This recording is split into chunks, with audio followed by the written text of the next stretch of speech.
The California sun hammered down on Naval Special Warfare Command like a physical weight, turning the asphalt into shimmering mirrors of heat.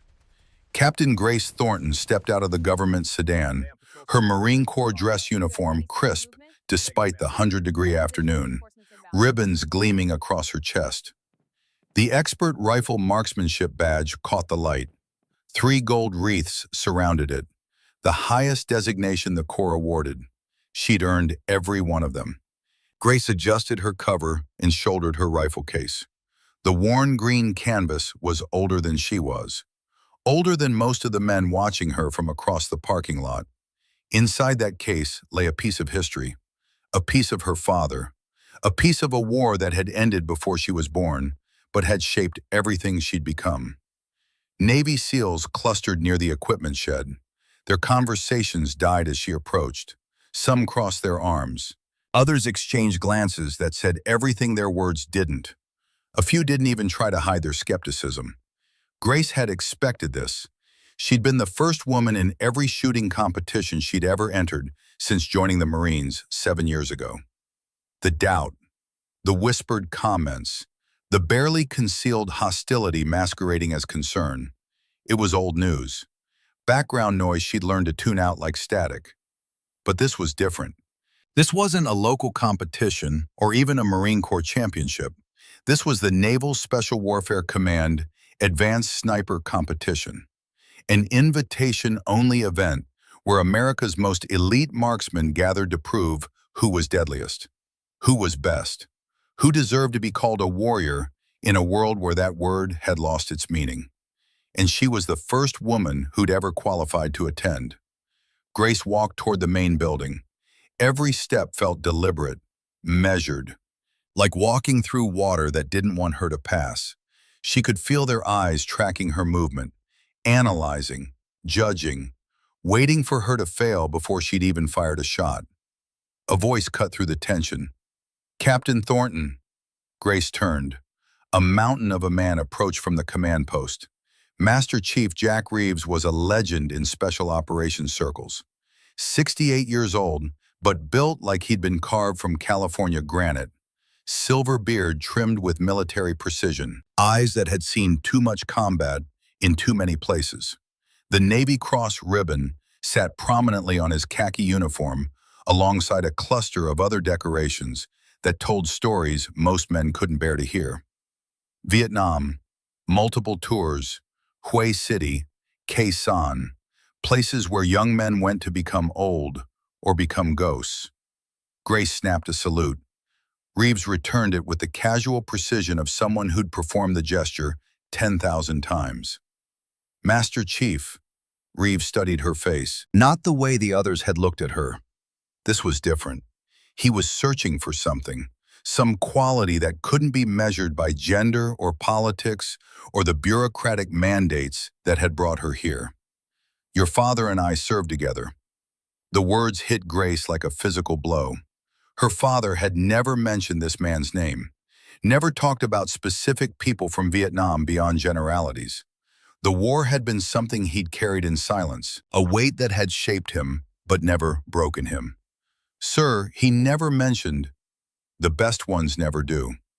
Reeves's weathered face remained impassive. Marines taught him to shoot. Vietnam taught him to survive. What did he teach you? Grace met his eyes. No flinching, no hesitation. That fundamentals outlast fashion, sir. The corner of Reeves's mouth twitched.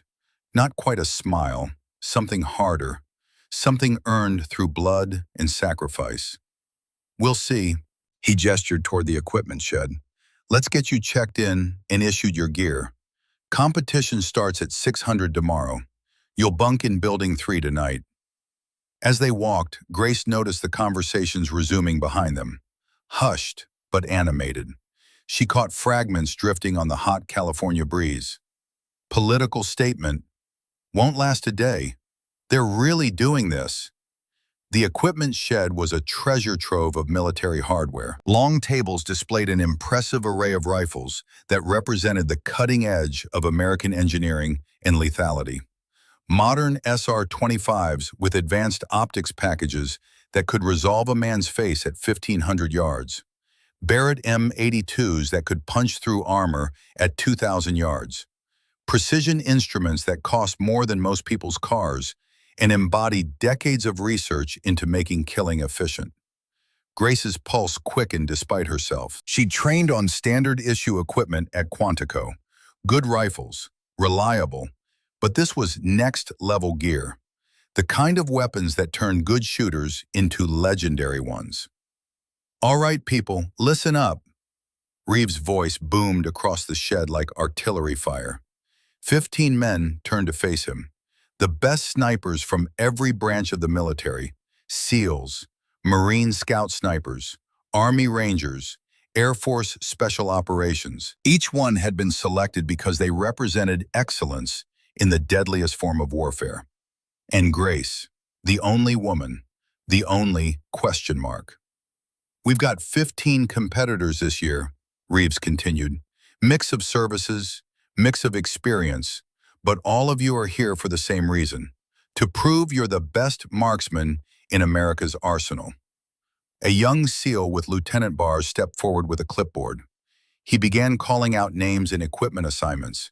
His voice was crisp, professional. Each assignment met with satisfied nods from the recipients. Lieutenant Commander Patterson, SR-25 with Schmidt and Bender, PMI scope. A lean man with calculating eyes stepped forward. Commander Daniel Patterson, call sign, Ghost. 4 deployments to Afghanistan, 37 confirmed kills, according to the whispered stories that followed him. He accepted the rifle like it was an extension of his own body, something he'd been born knowing how to use. Captain Anderson, Barrett M82A1 with Leupold Mark 5H D. Staff Sergeant Chen, M40A6 with Night Force ATACR. The list continued.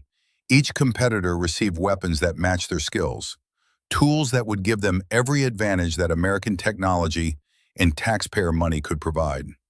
Lieutenant Mitchell, custom SR-25 with integrated ballistic computer and thermal optics package. A SEAL in his early 30s stepped forward with barely concealed satisfaction. Lieutenant Ryan Mitchell, rising star in naval special warfare. He'd made no secret of his opinion that this competition should remain what it had always been, a proving ground for warriors, not a stage for political theater. Mitchell examined his rifle with the reverence of a craftsman receiving a masterwork. The optics package alone cost $15,000.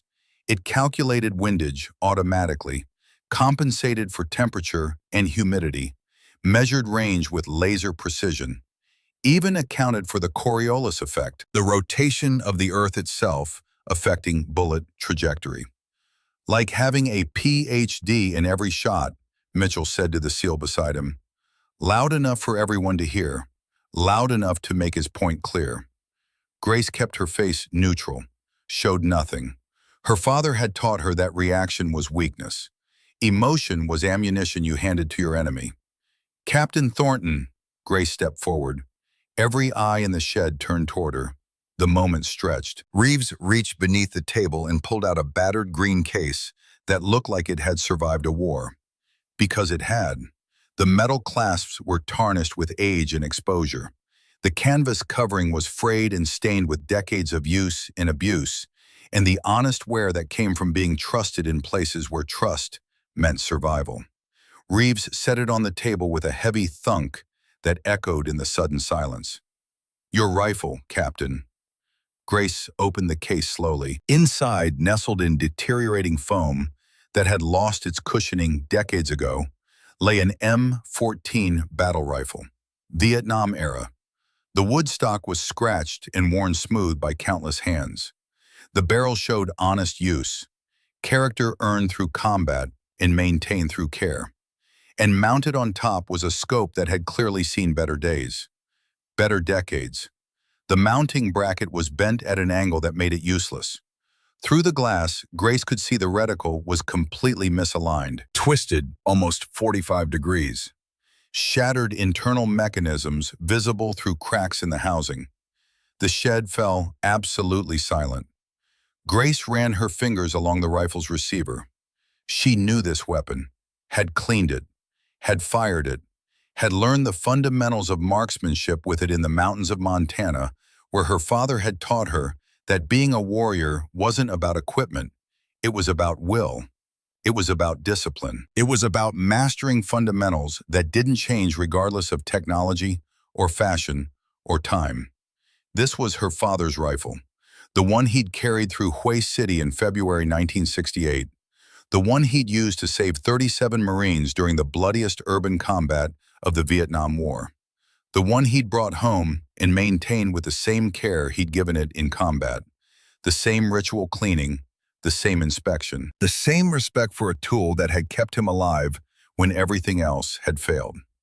But the scope was completely unusable. Anyone could see that. The mounting screws were stripped. The internal mechanism was damaged beyond any field repair. This scope would never function properly again. "Is there a problem, Captain?" Reeves' voice was neutral, but his eyes were challenging her, testing her. Every person in that shed was watching, waiting, expecting her to complain, to demand equal equipment, to prove she needed special treatment. Grace examined the scope more closely. The mounting screws that weren't stripped turned easily in her fingers. She removed the damaged optic and set it aside carefully, with reverence, because even broken, it represented her father's service. Beneath the scope mount, she found what she was looking for. The rifle's original iron sights, simple, reliable, no batteries, no glass, no technology to fail, just steel and skill in the fundamentals that had kept warriors alive for centuries. She worked the action to ensure it functioned smoothly. The bolt moved with well-worn ease, a weapon that had been maintained by someone who understood that a rifle was more than metal and wood. It was a trust, a responsibility, a tool that deserved respect. She checked the barrel, clean, properly maintained. Someone had cared for this rifle, even if they'd given it to her as a test. Grace looked up at Master Chief Reeves, met his eyes with absolute certainty. "No problem, Master Chief. If it was good enough for my father at Hue, it's good enough for me here." She chambered an empty round, tested the feel, the weight, the balance of a weapon that had proven itself when everything else had failed. "Iron sights will do just fine." The shed erupted, not in approval, in disbelief. Murmurs rippled through the assembled competitors like shockwaves from an explosion. "Iron sights at 600 yards? Against our optics? This isn't 1968. Lieutenant Mitchell actually laughed, a short bark of sound that carried more derision than humor. "You're going to shoot iron sights against AI-assisted ballistic computers? Ma'am, with all due respect, that's suicide. You won't make it past day one." Commander Patterson studied her with renewed interest. Unlike the others, he wasn't smiling. He wasn't mocking. He was evaluating, calculating, trying to understand if she was brave or foolish or something else entirely. Master Chief Reeves raised his hand. The shed fell silent immediately. The kind of silence that only came from absolute authority earned through decades of leading men in combat, through making decisions that sent warriors into hell and brought them back alive. "Gentlemen, Captain Thornton." His voice carried weight, history, truth that couldn't be argued with. "We've spent millions of dollars on technology that makes you better shooters.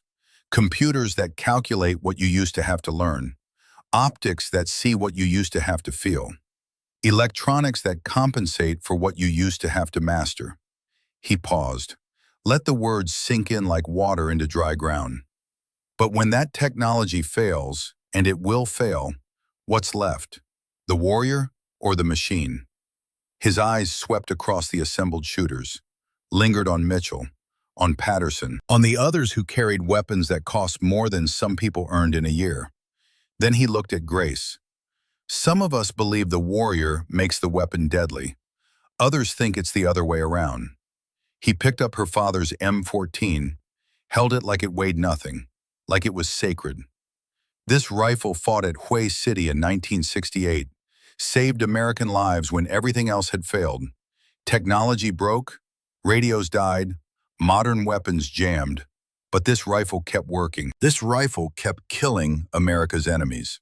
This rifle brought a good man home. Reeves set the rifle back in its case, closed the lid with reverence. This week, we'll answer a question. Can the old ways still work? Or have we evolved past the fundamentals that forged warriors for 10,000 years? Captain Thornton is going to help us find out. He looked at Grace directly. You've got 30 minutes to zero your weapon on the 100-yard range before dark, Captain. I suggest you use that time wisely. Grace lifted the rifle case, felt its weight, heavier than modern weapons, more unwieldy. But there was something honest about it, something that didn't make promises it couldn't keep. Need help figuring out how to work it? The voice came from somewhere in the back. Grace didn't see who, didn't care. More laughter rippled through the shed. Not malicious exactly, just certain, confident, the kind of certainty that came from never having been proven wrong. Grace walked toward the door. The M14 felt comfortable on her shoulder, despite its age, despite its limitations. Because limitations were only failures if you let them define you. Outside, the California sun was beginning its descent toward the Pacific. Golden light painted everything in shades that reminded Grace of Montana, of mountains, of a father teaching his daughter that the world didn't care about your excuses, only your results. The 100-yard range stretched before her. Targets waited in neat rows, simple silhouettes against white backing. Nothing fancy, nothing complicated, just the fundamentals of marksmanship that had defined warfare since the invention of accurate rifles. Grace walked to the firing line, set her rifle down carefully, began her pre-shoot routine, the same one her father had taught her in the mountains when she was 12 years old. When he'd decided she was old enough to understand that shooting wasn't about killing, it was about discipline, control, mastery of self before mastery of weapon. Behind her, several competitors had followed outside to watch. They leaned against the shed wall, arms crossed, ready for the show, ready to see confirmation of what they already believed. Grace ignored them, built walls in her mind, created a space where only she and the target existed, where doubt and pressure and expectation couldn't follow, where there was only breath and trigger and the fundamental truth that marksmanship was mathematics you could feel. She loaded 5 rounds, 7.62 NATO ammunition that had been manufactured decades ago but maintained with care, assumed a solid prone position that her body remembered from 10,000 repetitions, aligned her iron sights on the target. 100 yards downrange, the silhouette waited. No computers calculated windage. No laser measured distance. No thermal imaging revealed heat signatures. No ballistic processor compensated for atmospheric conditions. Just her eyes, her breath, her father's voice in her memory. Technology is a crutch, Grace. Learn to shoot with your heart and your head. Everything else is just decoration. She exhaled slowly. Let her heartbeat settle into the rhythm she'd practiced until it became unconscious, until her pulse was something she controlled rather than something that controlled her. 4 beats per breath cycle. Fire on the natural pause between exhale and inhale. When the body was stillest, when the rifle was steadiest, the front sight post aligned with the rear aperture, creating that perfect figure 8 that separated marksmen from shooters. The target sat at the top of her front post, exactly where it needed to be, floating there like it was waiting for the bullet. Grace's finger caressed the trigger. Not a pull, a squeeze. So gentle it seemed to surprise even her when the M14 roared. The recoil was solid, true, driving straight back into her shoulder with honest force. Nothing cushioned, nothing compensated, just physics and Newton's laws expressing themselves through wood and steel. Downrange, a perfect hole appeared in the 10-ring, center mass. Grace chambered her second round.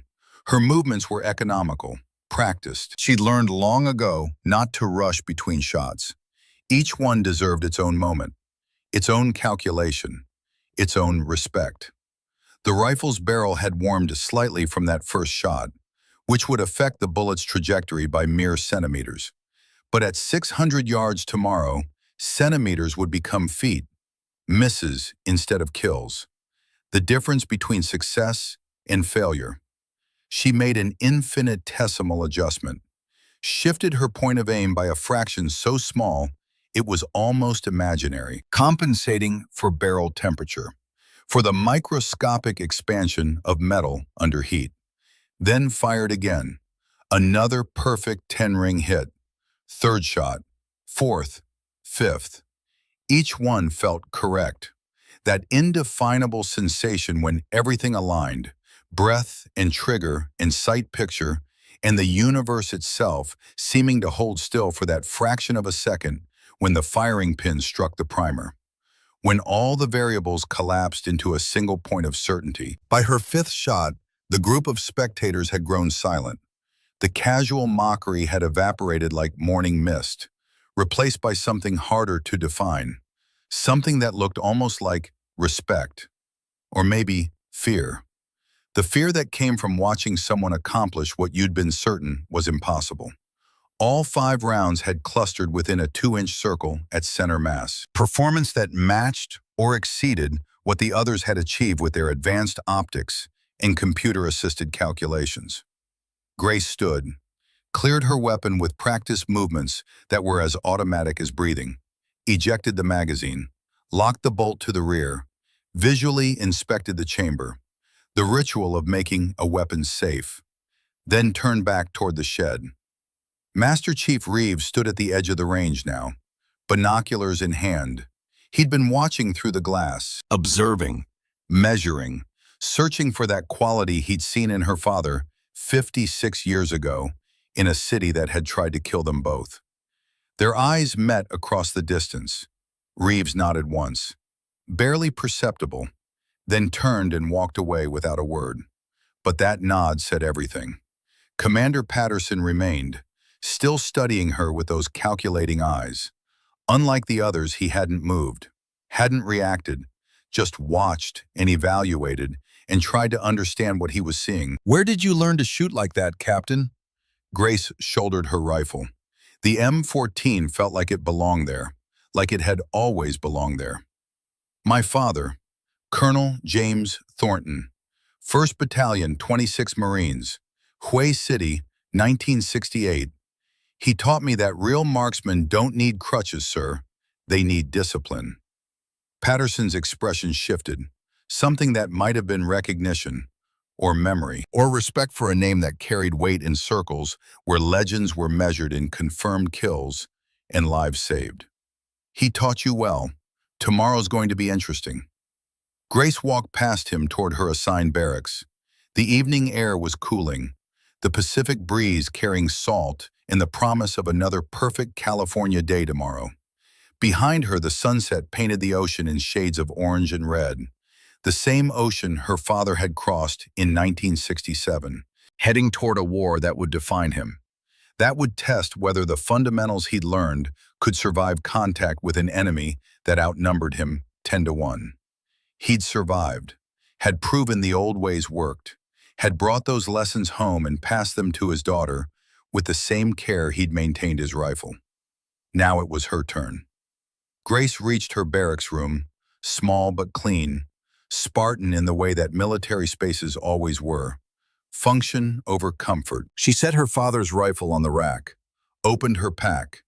Inside, carefully wrapped in a Marine Corps flag, was the photograph she always carried.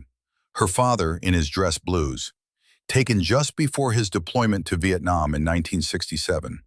Young, strong, certain of purpose in a way that only came from believing absolutely in your mission. Grace set the photograph on her footlocker, sat on her bunk, stared at the face of a man who'd taught her everything that mattered. "I did good today, Dad," she whispered to the image, to the memory, to the legacy that had brought her here. "Tomorrow, we'll see if I can keep it up." Somewhere across the compound, competitors were checking their equipment, calibrating their computers, running diagnostics on optics packages that cost more than her truck, trusting in technology to give them the edge they needed. Grace cleaned her father's rifle, used the same techniques he'd taught her, the same care he'd shown, disassembled the bolt, cleaned the firing pin channel, swabbed the barrel, inspected every component for wear or damage. Because a weapon was more than a tool, it was a trust, a responsibility to every warrior who'd carried it before.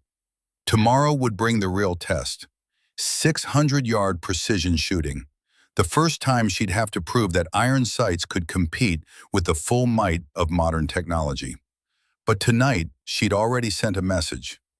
Underestimate her at your own risk. Dawn broke over Naval Special Warfare Command with a kind of crystalline clarity that made snipers smile. Not a cloud in the sky, minimal wind, perfect visibility stretching for miles across the range. The kind of morning that separated good shooters from great ones. When there were no excuses, no environmental factors to blame, just skill against skill. Grace had been awake since 0430, running through her morning routine with mechanical precision. Physical training, 3 miles at 7-minute pace, shower, equipment check, breakfast that was pure fuel, oatmeal, eggs, black coffee, nothing that would spike her blood sugar or cloud her focus. Now standing on the firing line at 0545, she could feel the weight of expectation pressing down on every competitor. 15 of the military's best marksmen, all gathered for one purpose, to prove they were the deadliest shooter in America's arsenal. Master Chief Reeves stood at the command post, his khaki uniform already showing sweat stains from the morning heat that was building despite the early hour. Behind him, a scoreboard displayed competitor names in alphabetical order. Grace's name sat near the top, a target waiting to be knocked down. "Gentlemen and Captain Thornton," Reeves's voice boomed across the range like artillery fire. "Welcome to day 1. Today's challenge is straightforward. 600-yard precision shooting. 5 rounds, 5 targets, standard silhouettes." He paused. Let the simplicity of the task settle into their minds before adding the complications. Wind is calm at 3 miles per hour from 280 degrees. Temperature is 68 degrees Fahrenheit. Humidity at 45%.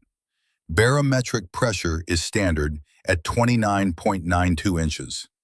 Conditions are as close to perfect as you'll ever see in combat, which means there are no excuses. Your skill is the only variable that matters today. His hard eyes scanned the line of shooters. Your equipment may be different, but the standard is the same. Excellence, nothing less.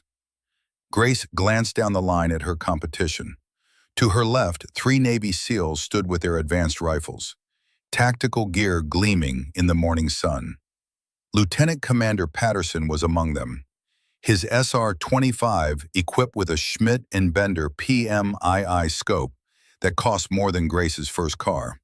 The optics package included laser range finding, automatic windage calculation, temperature compensation, even automatic cant adjustment. Every advantage that American engineering and unlimited budget could provide. Beyond him, Army Rangers and Air Force Special Operators adjusted their weapons, checking ballistic computers, calibrating laser systems, running diagnostics on equipment that represented the cutting edge of sniper technology. And then there was Grace, holding a rifle that had been obsolete before she was born, iron sights that her grandfather's generation would have recognized. No computers, no lasers, no electronics to give her an edge, just fundamentals. "Shooters will rotate in alphabetical order by last name," Reeves continued. "Captain Anderson, you're up first. Lieutenant Chen second. Captain Thornton third." Perfect. Grace would see how others perform first, get a read on the range conditions, watch for subtle wind patterns the flags might miss, learn from their successes and failures before she ever touched her trigger. Captain Bradley Anderson was an Army Ranger with a reputation for cold bore shots. First-round accuracy that bordered on supernatural. His rifle was a thing of beauty, a custom AR-10 with every upgrade imaginable, free-floating barrel, match-grade trigger, custom-bedded stock, optics that could resolve a man's facial features at 1,000 yards. He assumed his position. The range fell silent except for the gentle flutter of wind flags and the distant sound of waves against the California coast. 5 shots rang out in steady succession.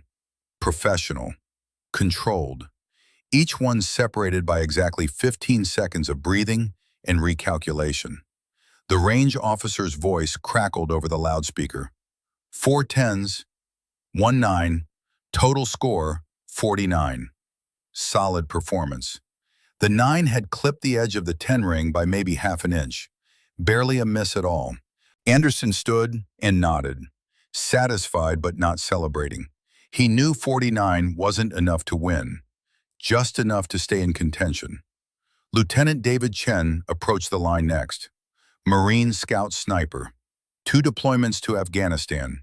Grace had heard stories about his performance in Helmand Province. Shots that had saved entire patrols from ambush. Confirmed kills from ranges that seemed impossible. Chen's M40A6 was equipped with Nightforce ATACR optics, military-grade glass that could punch through atmospheric distortion and heat shimmer like they didn't exist. His 5 shots came even faster than Anderson's. Confidence built on hundreds of confirmed kills. Muscle memory that didn't require conscious thought. 5 10s, perfect score 50. Murmurs of approval rippled through the competitors. Chen had set the bar high, proven that perfection was possible under these conditions. Now everyone else would be chasing that standard. Captain Thornton, you're up. Grace walked to the firing line. Every eye followed her movement. She could hear the whispered comments even though the competitors tried to keep them low. Let's see what she's got. Iron sights at 600. This should be interesting. Probably won't even hit the target. Give her credit for trying at least. Grace tuned them out. Years of competitions had taught her how to build walls in her mind, creating a space where only she and the target existed, where doubt and pressure and expectation couldn't follow, where there was only breath and trigger and mathematics.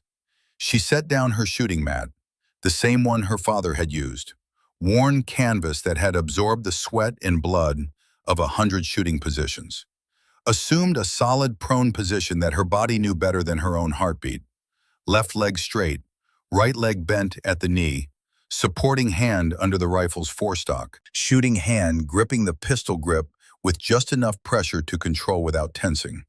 She loaded 5 rounds into the M14's magazine. The brass cartridges caught the morning sun as she chambered the first round. The bolt moved forward with the solid click of mechanical certainty, a sound that had meant readiness for generations of warriors. 600 yards downrange, her target waited. A simple silhouette, black against white backing. Without optics, it appeared small, barely larger than her thumbnail from this distance. A dot on the horizon that she was supposed to hit 5 times in succession. But Grace didn't need to see details. She needed to see fundamentals. She settled her cheek against the wooden stock, feeling its familiar contours, the slight dip where her father's cheek had rested for decades, the smooth wear pattern from a lifetime of proper technique.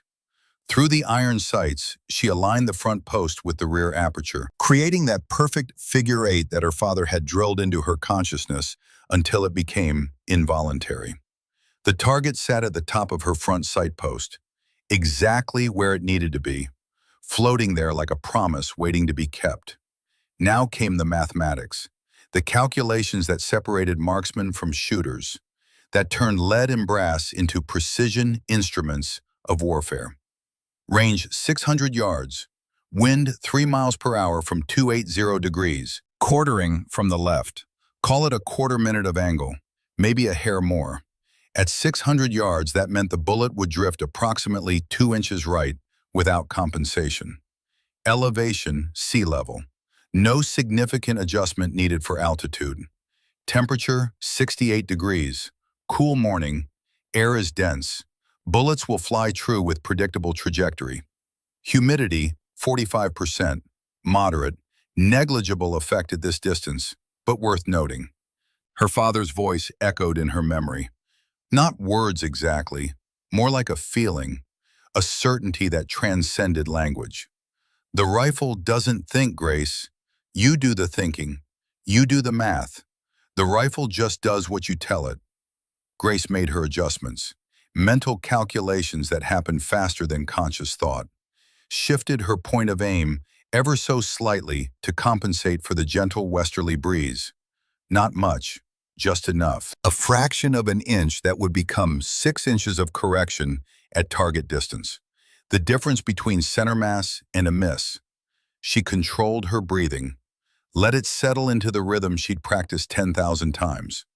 Inhale for 4 heartbeats, exhale for 4 heartbeats, natural pause for 2 heartbeats. The world narrowed to a single point. Her finger caressed the trigger, slowly, gently, like touching something precious that might break if handled roughly. The M14 roared, recoil sharp but manageable, driving straight back into her shoulder. Honest force that didn't lie or compensate or make promises it couldn't keep. Downrange, through the iron sights, she couldn't see where the bullet had struck, but she felt it. Center mass, perfect. The shot had felt exactly right, that indefinable sensation when every variable aligned. Grace chambered her second round. Her movements were economical, practiced. She'd learned long ago not to rush between shots. Each one deserved its own moment, its own calculation, its own respect. The wind hadn't changed. She could feel it on her face. Still 3 miles per hour from the same direction.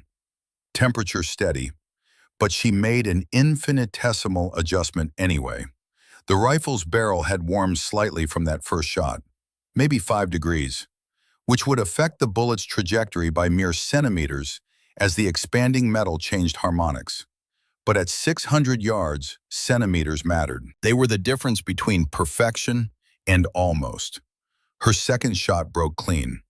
That perfect surprise when the trigger breaks at exactly the right moment in exactly the right way. Third shot. The barrel was warmer now, settling into its rhythm. Grace adjusted her point of aim by a microscopic amount, compensating for the harmonics she could feel more than calculate. Fourth shot. Wind had picked up slightly, maybe half a mile per hour. She led the target a fraction more. Fifth shot. Final round. The one that would determine if she'd matched Chen's perfect score or fallen short. Grace went through her entire process again. Breathing, wind check, barrel temperature assessment, sight alignment, trigger press. The rifle fired. Each shot had felt perfect. That indefinable sensation when everything aligned, breath in trigger and sight picture and the universe itself seeming to hold still for that fraction of a second when physics and skill and will all converged into a single point of impact. Grace cleared her weapon, stood, stepped back from the line. Her face betrayed nothing, but her heart hammered in her chest. She'd done everything right, felt every shot land true, but without a spotting scope, she couldn't see her results. Couldn't know if feeling translated to reality. The range officer walked down range with binoculars, examining her target. The silence stretched. Grace could feel every competitor's eyes on her back, the weight of their judgment, their skepticism, their certainty that iron sights couldn't compete with modern technology. The range officer's voice crackled over the loudspeaker. "Stand by for scoring." Master Chief Reeves walked to the observation post, took the binoculars, looked for himself. His weathered face remained impassive, but Grace noticed his eyebrows rise slightly, the first crack in his stoic expression she'd seen since arriving. Reeves lowered the binoculars, keyed his radio. "Confirm that score, Petty Officer."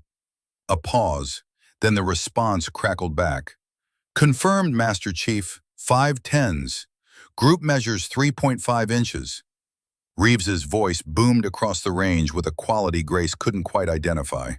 Pride, maybe, or vindication, or something deeper that only another warrior could understand. 5 10s, perfect score 50, all rounds within a 3.5-inch group.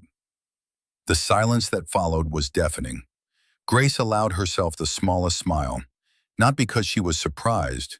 She'd felt every shot land true, but because she could feel the shift in the air around her. The whispers had stopped. The smirks had vanished. The certainty that she didn't belong had cracked like ice under pressure. Lieutenant Commander Patterson was the first to speak. He'd moved closer to the observation post to see her target through the spotting scope. His expression showed something Grace hadn't expected: genuine respect. "That's a tighter group than mine was," Patterson said loud enough for others to hear. "And I was using a scope that costs $8,000 with a computer that does half the thinking for me." "Beginner's luck," someone muttered from the back of the group. Grace didn't see who, didn't need to. Patterson turned, his eyes hard. The kind of hardness that came from leading men in combat, from making life and death decisions in fractions of seconds, from knowing the difference between skill and chance. Luck doesn't put 5 rounds in 3.5 inches at 600 yards. Luck is one good shot. 5 perfect shots is skill. That's discipline. That's fundamentals mastered to the point where they become unconscious. Captain Anderson approached Grace, extended his hand. His grip was firm, honest, the handshake of someone who recognized excellence regardless of who demonstrated it. "Hell of a shooting, Captain. That was impressive, truly impressive." "Thank you, sir." But not everyone was convinced.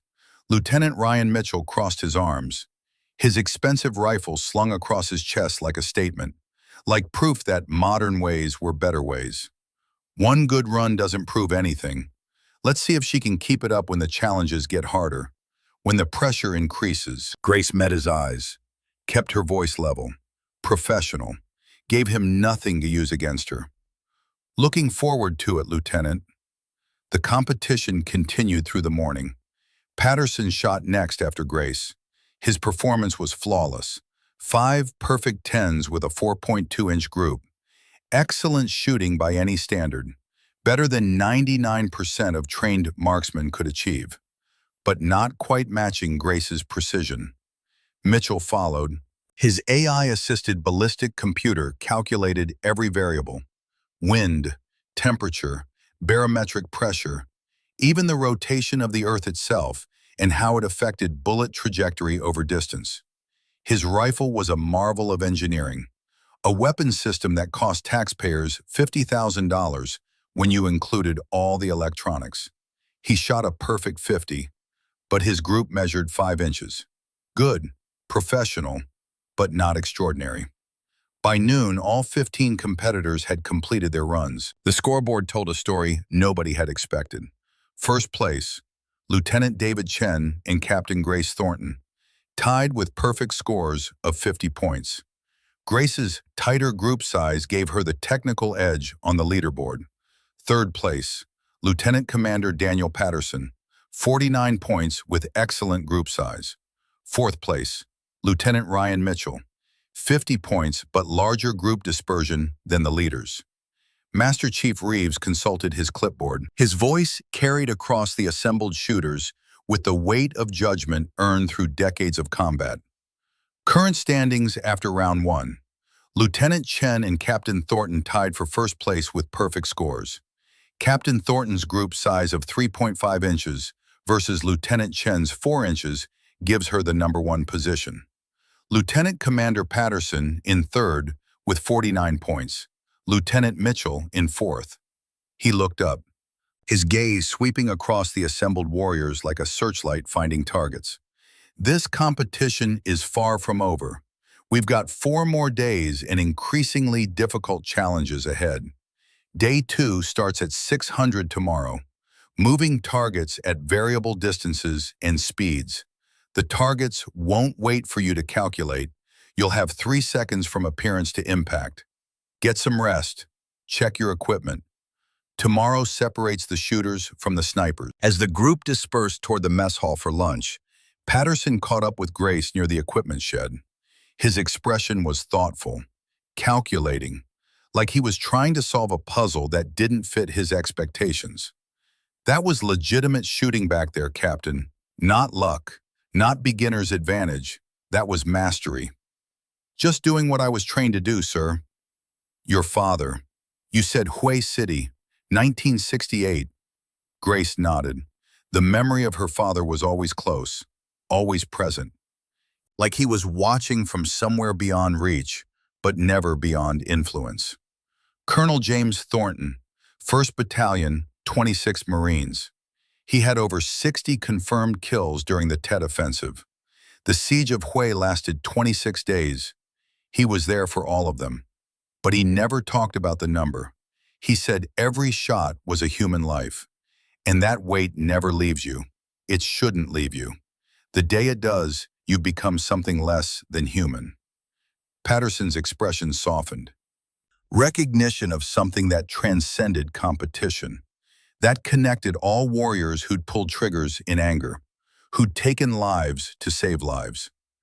He sounds like he was a wise man, a good man. He was. He taught me that being a sniper isn't about killing, it's about protecting. Every shot you take saves friendly lives. That's the burden and the honor, the responsibility that keeps you awake at night and gets you up in the morning. I wish more shooters understood that. Patterson glanced back at the range where technicians were collecting targets for official scoring records. Day 2 tomorrow. Moving targets in variable conditions. Weather forecast says possible rain and wind by afternoon. Your iron sights might actually give you an advantage if the electronics start acting up in the moisture. We'll see, sir. Every challenge is different. Every day brings new variables. Indeed it does. Patterson paused, then added quietly, "For what it's worth, Captain, I'm glad you're here. This competition needed someone to remind us what marksmanship looked like before computers did our thinking for us." But as Grace walked toward her barracks, she felt something nagging at her, a sense that something was wrong, off, like the feeling you get when someone's been in your room while you were gone. She reached her door. The lock looked normal, but when she opened it, her equipment had been moved. Subtle, nothing obvious, but Grace was trained to notice details. Her ammunition box sat on the table, in the wrong position, rotated 90 degrees from where she'd left it. She opened the box carefully, counted the rounds, 35 cartridges. She'd organized 50 rounds last night, counted them twice to be absolutely certain, arranged them in neat rows of 10. 15 rounds were missing. Grace examined the door lock more closely. Fresh scratches around the mechanism. Amateur work, but effective. Someone had picked it. Entered while she'd been at the range. Stolen ammunition that could mean the difference between winning and losing. She sat on her bunk, stared at the evidence of sabotage. Her first instinct was to report it immediately. March straight to Master Chief Reeves and demand an investigation. Demand justice. But something her father had taught her echoed in memory. Never make excuses, Grace. The world doesn't care why you failed. It only cares that you failed. Excuses are what weak people use to justify their inadequacy. Warriors adapt. They overcome. They win despite the obstacles. She pulled out her notebook, documented everything. Time discovered, number of rounds missing, description of lock scratches. Everything that might matter later for an official investigation. But she didn't report it. Not yet. Because complaining would play into their hands, would prove she needed special treatment, would confirm the suspicion that she couldn't compete on equal terms. Instead, she inspected every remaining round with meticulous care, checking for damage, for tampering, for anything that might cause a malfunction at the worst possible moment. Looking for scratches on the brass casings, dents in the primers, anything that suggested someone had done more than just steal ammunition. Everything appeared intact. Whoever had taken the rounds had been careful not to leave obvious evidence of tampering with what remained. Grace cleaned her rifle, maintained it with the same ritual her father had taught her. Because some things mattered more than competition, more than winning, the discipline, the care, the respect for tradition that connected generations of warriors. She disassembled the bolt, cleaned every component, inspected the firing pin for wear, checked the extractor tension, examined the barrel throat for erosion. The ritual was meditative, calming, a connection to her father and to every warrior who'd maintained weapons with the same care. Tomorrow would bring moving targets, a new challenge, a new test, scenarios that would require split-second calculations and instinctive shooting, the kind of shooting where iron sights would be at maximum disadvantage against computer-assisted optics. But tonight, someone had declared war, not with bullets, but with sabotage, with the kind of attack that happened in shadows, that couldn't be answered with marksmanship. Grace lay back on her bunk, stared at the ceiling, her father's photograph watched from the footlocker. Young and strong and certain, ready to face whatever Vietnam would throw at him. "They're trying to make me fail, Dad," she whispered to the image, to the memory, to the legacy. "But you taught me better than that. You taught me that excuses don't matter, only results. That the measure of a warrior isn't how they perform when everything goes right. It's how they perform when everything goes wrong." Sleep came slowly, but when it came, it brought dreams of Montana, of mountains, of a father teaching his daughter that the only person who could truly defeat you was yourself. Day 2 arrived with complications Grace hadn't anticipated. At 0400, while preparing her equipment in the pre-dawn darkness, she discovered something that made her stomach tighten with controlled anger. The competition bulletin board had no posting about practice sessions, but when she overheard 2 Army Rangers discussing yesterday's familiarization training while walking to breakfast, reality became crystal clear. "Yeah, that moving target system is tricky. Good thing we got those 3 hours of practice yesterday afternoon. Learned all the timing sequences. Got a feel for the different speeds." "Definitely. I'd hate to go in cold on that course. No way you'd score well without practice time." Everyone else had practiced on the moving target system yesterday afternoon, run through the course multiple times, learned the patterns, got comfortable with the timing. Everyone except Grace. She kept her face neutral as she walked to the range, showed nothing, revealed no emotion. But internally, the sabotage was escalating. First the missing ammunition, now denied preparation time. Someone was determined to see her fail, determined to prove she didn't belong. By 0600, 15 competitors stood on the modified range. The morning was perfect, clear, calm, no excuses. The moving target system was impressive, engineering marvel, silhouettes mounted on rails that could move in any direction, parallel to the shooting line, perpendicular to it, diagonal angles that created complex lead calculations. Each target appeared at random intervals controlled by computer, stayed visible for exactly 3 seconds before disappearing into concealment behind barriers. Electronic sensors recorded hits and misses with unforgiving accuracy. No disputes, no arguments, just data. Master Chief Reeves stood at the command post. His voice carried the authority of decades leading warriors in combat. Day 2, moving targets, distances from 400 to 1,000 yards. Speeds from 2 to 15 miles per hour. Directions are random, computer-controlled. Unpredictable patterns. You'll have 3 seconds per target.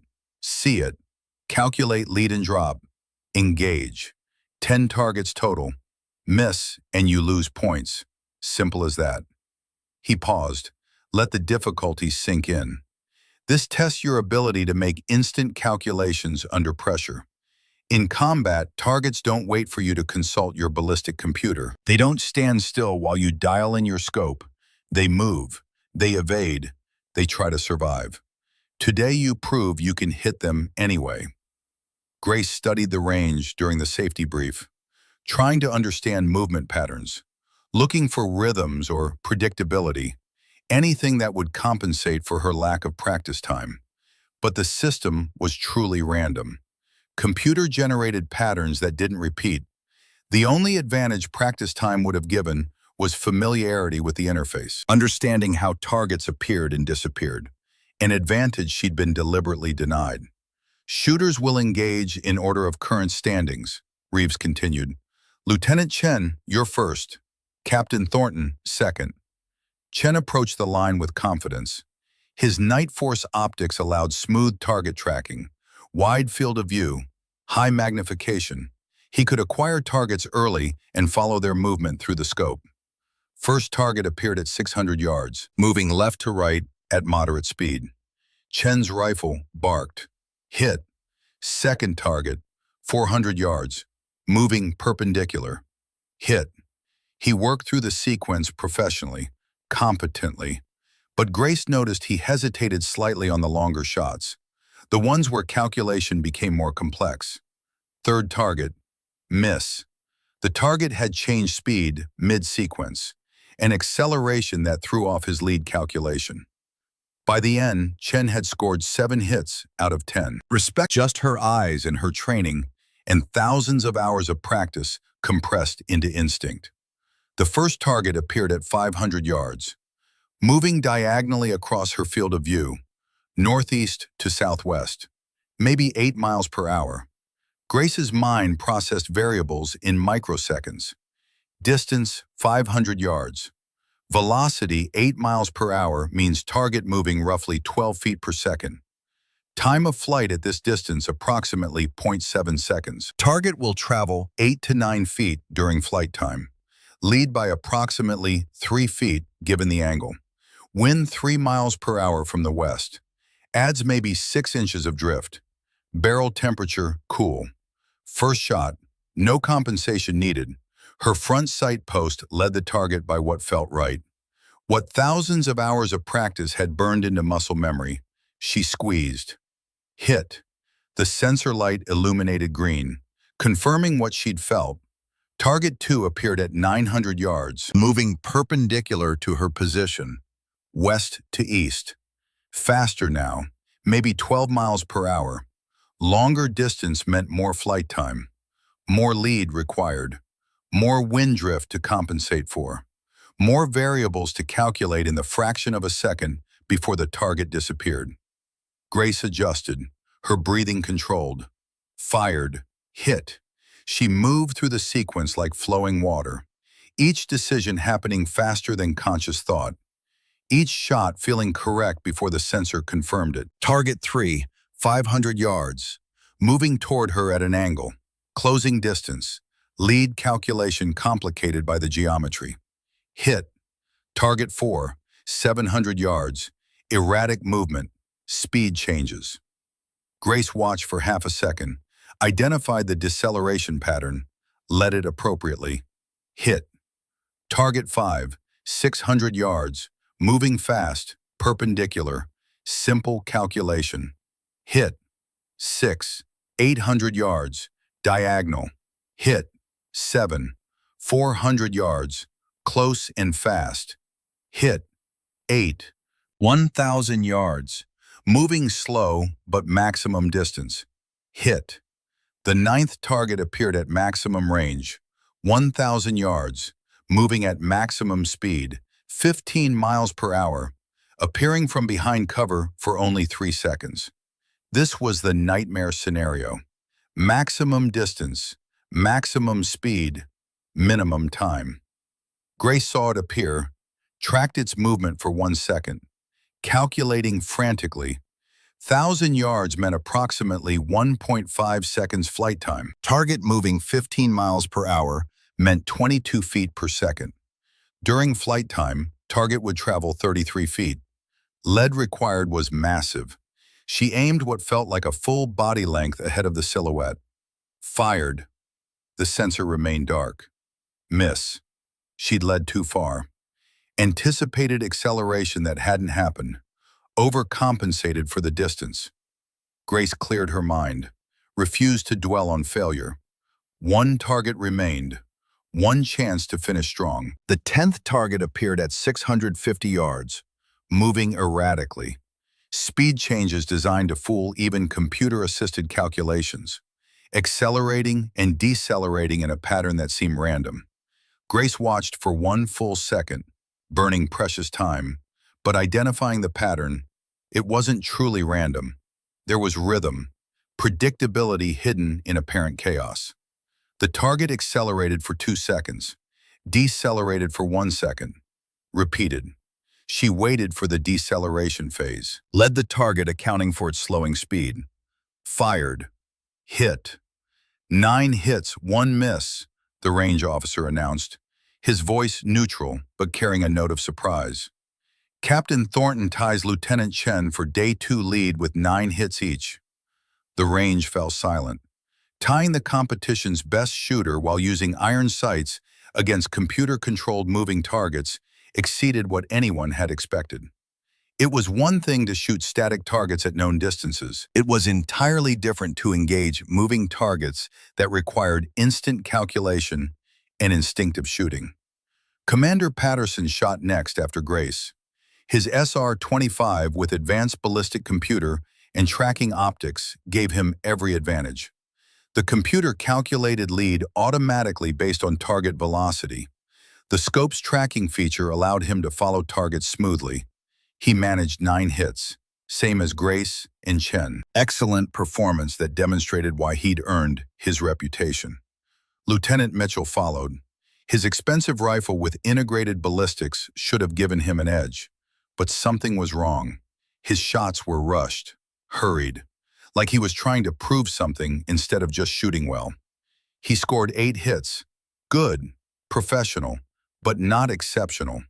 His frustration was visible as he cleared his weapon and left the line. The remaining competitors shot through the morning. Results ranged from 5 to 9 hits. The moving targets were proving brutally difficult even with advanced technology. By 1100 hours, the standings had shifted slightly. First place, Captain Grace Thornton, Lieutenant David Chen, and Lieutenant Commander Daniel Patterson, all tied with 9 hits out of 10 possible. Fourth place, Lieutenant Ryan Mitchell with 8 hits. During the lunch break, Grace found Patterson near the equipment shed. He was cleaning his rifle with the careful attention of someone who understood that weapons required respect and maintenance. "Hell of a performance out there, Captain," Patterson said without looking up from his work. "That 9th target was nearly impossible, maybe actually impossible. I missed it too on my run today." "You practiced yesterday afternoon, though." Patterson looked up sharply, his eyes narrowing.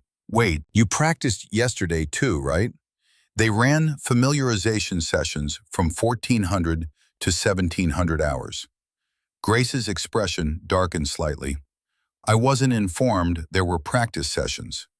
Patterson's eyes widened, then hardened. "That's not right. That's not just unfair. That's deliberate sabotage. Everyone should have been notified. Everyone should have had equal preparation time." He set down his cleaning rod, his voice taking on an edge. "What else has gone wrong?" Grace hesitated. Pride versus pragmatism warring inside her. Her father had always said pride was a sniper's worst enemy. It clouded judgment, got people killed in combat, made you stupid when you needed to be smart. "Someone took 15 rounds from my ammunition last night, broke into my quarters while I was sleeping. I found fresh scratches on my door lock. The ammunition box had been moved. 15 rounds missing. Did you report it?" "I've documented everything, photographed the lock scratches, counted the remaining ammunition, written down exact times and observations. But I haven't filed a formal report yet." Patterson stood, his expression serious. "Report it now, today, before dinner formation. This isn't about special treatment, Grace. This is about integrity. Tampering with a competitor's equipment and supplies is grounds for immediate disqualification and possible criminal charges. If someone's doing this to you, they need to be caught and stopped before it gets worse." "I don't want to seem like I'm making excuses." "It's not an excuse, it's a fact. Look, I respect that you want to prove yourself on merit, that you don't want special treatment, But there's a difference between earning your place and allowing someone to cheat you out of what you've earned. Patterson's voice softened slightly. You shot 9 out of 10 moving targets with iron sights and no practice time. That's not just impressive, that's borderline miraculous. You've already proven yourself. Now let the system work. Let Master Chief Reeves investigate. Let whoever's doing this face consequences. Grace considered his words, the logic, the truth that silence could be its own form of weakness. I'll report it to Master Chief Reeves before 1700 hours. Good. Patterson returned to his rifle, then added quietly, that shooting this morning was some of the best I've ever seen. Iron sights against moving targets at 1,000 yards. Most people would say, that's impossible.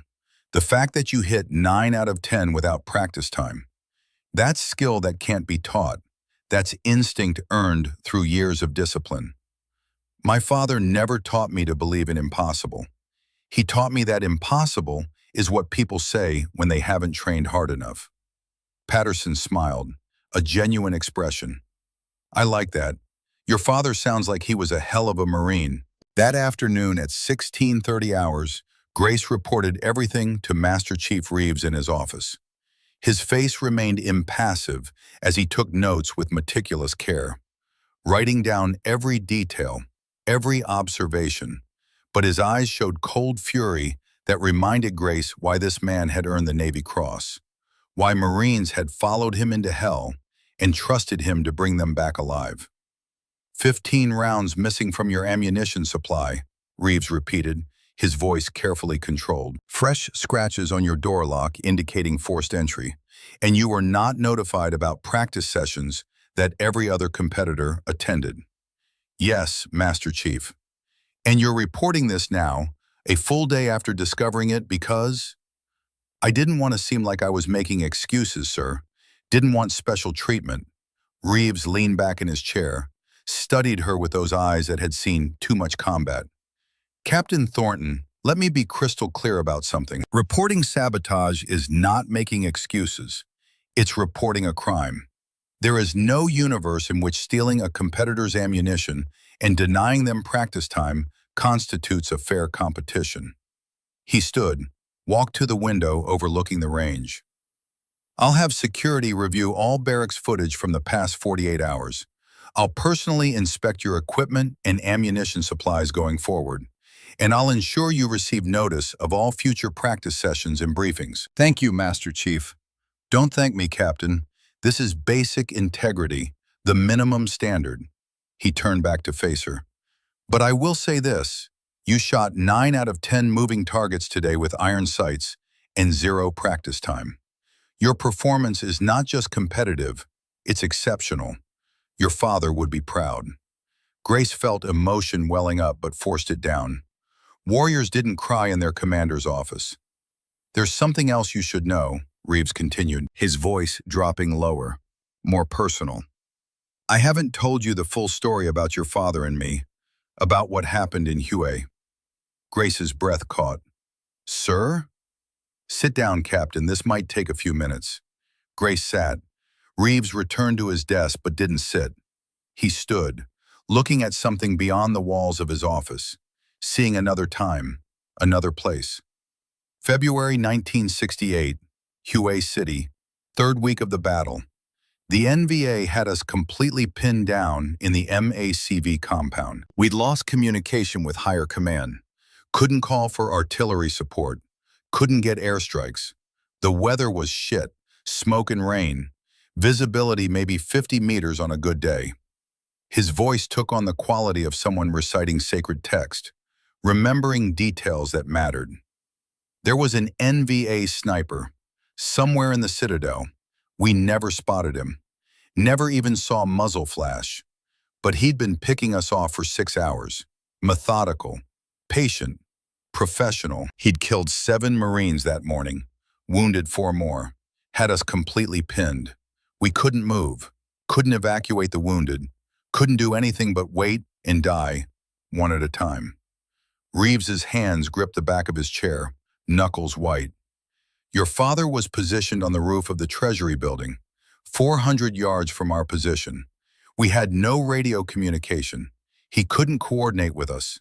He was operating completely independently, but through the smoke and rain, through visibility that made seeing impossible, he was watching, analyzing, hunting. Grace leaned forward, riveted. 850 yards through smoke and rain that should have made the shot impossible. Your father put that NVA sniper down. One shot. Iron sights. No laser rangefinder. No ballistic computer. No spotting scope. Just skill and will, and decades of discipline compressed into one perfect trigger press. Reeves's voice roughened with emotion he usually kept buried. But he didn't stop there. He'd identified 11 more NVA soldiers attempting to flank our position, moving through the rubble, trying to get behind us where they could finish off the entire compound. Your father eliminated all 11 of them. 11 shots, 11 kills, ranges from 400 to 900 yards, through conditions that made seeing targets almost impossible. He met Grace's eyes directly. Your father's shooting that day saved 37 Marines. I was one of them, 19 years old, combat correspondent, not even supposed to be in the fighting. But when the NVA attacked, everyone fought. I was certain I was going to die in that compound, certain my mother would get a telegram and a folded flag. Your father's skill was the difference between me standing here and being a name on a memorial wall. Grace felt tears threatening but forced them back. He never told me details, just said Hugh was hell. The good ones carry it quiet. Reeves moved around his desk, sat down. But you need to know something else. Your father was recommended for the Silver Star that day. The paperwork was submitted. Witness statements taken. Everything documented. But during the chaos of the Tet Offensive, the paperwork got lost. Misfiled or destroyed, we don't know. He never received his medal. Never got the recognition he deserved for saving 37 American lives. Reeves opened a drawer in his desk, pulled out a file folder. That's one reason I brought you here, Captain. Not just to compete, but to finish what should have been completed 56 years ago. Grace stared at the folder. Sir, when this competition is over, regardless of how you place, there's going to be a ceremony. I've spent the last 3 years tracking down surviving witnesses from that day, collecting statements, rebuilding the documentation. Your father is finally going to receive his Silver Star, and I want you to be there to accept it on his behalf. Tears came now. Grace couldn't stop them, didn't try. He would be so proud, Master Chief. He should be proud of you, Captain. You're carrying his legacy forward.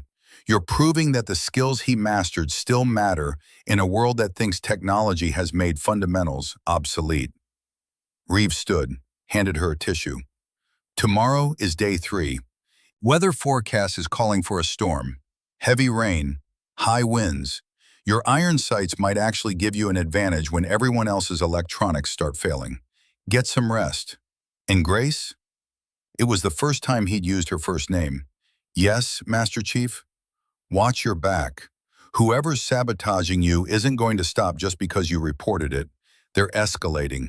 And people who feel threatened do desperate things. That evening, Grace sat in her barracks with the door locked, in a chair wedged under the handle.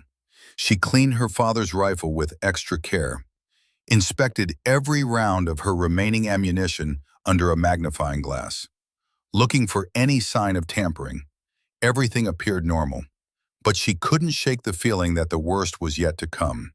Tomorrow would bring day 3, a storm, conditions that would test every shooter's limits. But Grace had been training for storms her entire life. She lay back on her bunk, stared at her father's photograph, young and strong and certain, ready to face whatever came. They're trying to break me, Dad, she whispered. But you taught me that the only person who can break you is yourself. Everyone else can only create obstacles. And warriors don't avoid obstacles, they overcome them. Sleep came easier than expected. The sleep of someone who knew exactly who they were and what they had to do. Day 3 arrived with a vengeance that reminded Grace why California weather could turn from paradise to purgatory without warning. She woke at 0330 to the sound of wind howling against the barracks like something alive and angry. Through her window, she could see palm trees bending at impossible angles, their fronds whipping frantically in gusts that would make precision shooting nearly impossible. Rain didn't fall, it attacked, driven horizontally by winds that the weather station would later clock at 32 miles per hour, with gusts exceeding 40. Any reasonable person would have canceled today's competition, but Master Chief Jack Reeves wasn't a reasonable person. He was a warrior who'd survived Hue City and Khe Sanh, who'd learned that combat didn't wait for perfect conditions, that the enemy didn't care if you were ready. By 600, 15 competitors stood on the coastal firing range in full rain gear that was already soaked through. The range had been relocated overnight to a clifftop position overlooking the Pacific, where wind patterns were notoriously unpredictable. Eddies and gusts and sudden calms created by the interaction of ocean air and landmass. Invisible rivers of force that could push bullets off course by feet instead of inches. Grace could taste salt on her lips, feel the wind trying to physically push her off balance. This was nature at its most hostile, conditions that separated warriors from shooters. Day 3. Reeves's voice somehow boomed over the storm, cutting through wind and rain with the force of absolute authority. Today is about adaptation. Combat doesn't wait for perfect weather. Your enemy doesn't care if conditions are ideal. He attacks when he has advantage, when conditions favor him and hurt you. Today you prove you can perform when everything is against you. He gestured toward the targets, barely visible through rain and mist that turned the world into shades of gray. Distances from 600 to 1,200 yards, 5 targets total, variable wind conditions that will change not just between shots, but during flight time. Your equipment will be tested. Your skills will be tested. Most importantly, your mind will be tested. Your ability to adapt and overcome when every advantage has been stripped away. Grace glanced down the line at her competition. Several shooters were already struggling before the competition even began. Rain hammered their advanced optics, creating condensation inside supposedly sealed scopes. Water droplets on external lenses distorted sight pictures, fogging that wouldn't clear no matter how much they wiped. Lieutenant Mitchell's expensive ballistic computer flickered and died as Grace watched. Moisture had penetrated the waterproof casing. $15,000 of technology reduced to useless weight by water that didn't care about specifications or warranties or the engineer's promises. Commander Patterson stood stoic, his SR-25 wrapped in a waterproof rain cover, his expression unreadable, but Grace could see tension in his shoulders. Even the best equipment struggled in conditions like these. Lieutenant Chen looked frustrated, constantly adjusting his Night Force scope as water droplets created optical aberrations, refraction patterns that turned precision instruments into liability. And then there was Grace, standing in the deluge with her father's M14 and its simple iron sights. No electronics to short-circuit, no glass to fog, no batteries to fail in the moisture, no computers to crash when water found microscopic gaps in seals. Just steel and wood and fundamentals. The same tools warriors had used for generations before technology promised to make them obsolete. Due to weather conditions, Reeves announced over the howling wind, anyone who wishes to withdraw can do so without penalty to their overall standing. Your Day 3 score will be recorded as your average from Days 1 and 2. 2 competitors immediately stepped forward, an Army Ranger and an Air Force sniper, both experienced warriors who recognized when conditions exceeded equipment capabilities. There was no shame in their decision, just pragmatism, understanding that some battles couldn't be won with the tools available. 13 remained. Shooters will engage in alphabetical order, Reeves continued. Lieutenant Briggs, you're first. Briggs was a SEAL with 3 combat deployments and a reputation for cold precision. His rifle was state-of-the-art. Yesterday, it would have given him every advantage.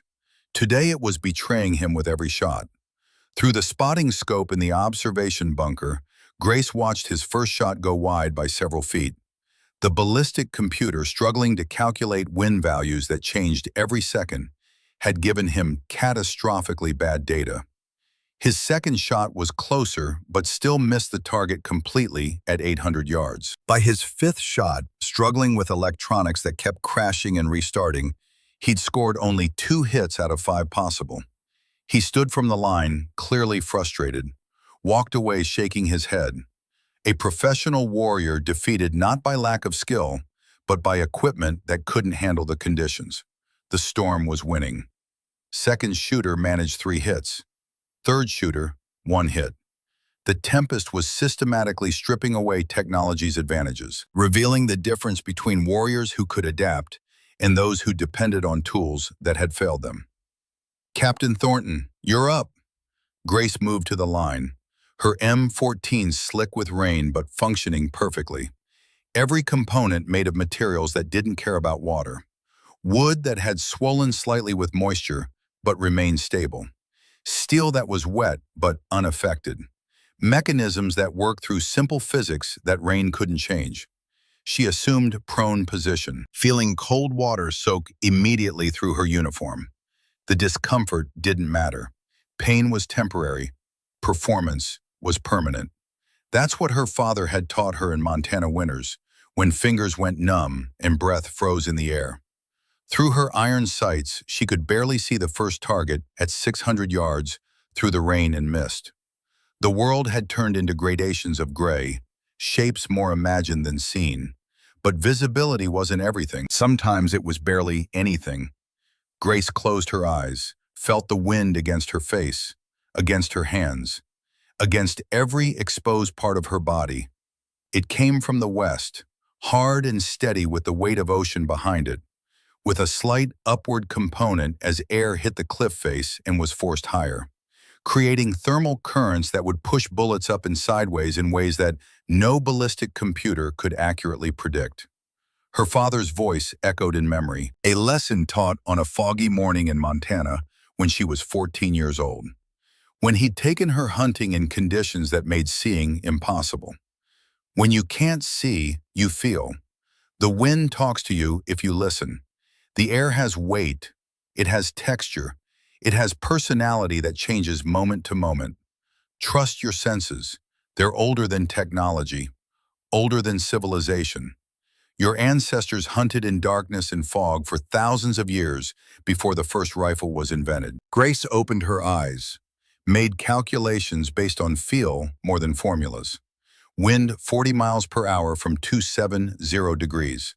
At 600 yards, that meant she didn't calculate exact numbers.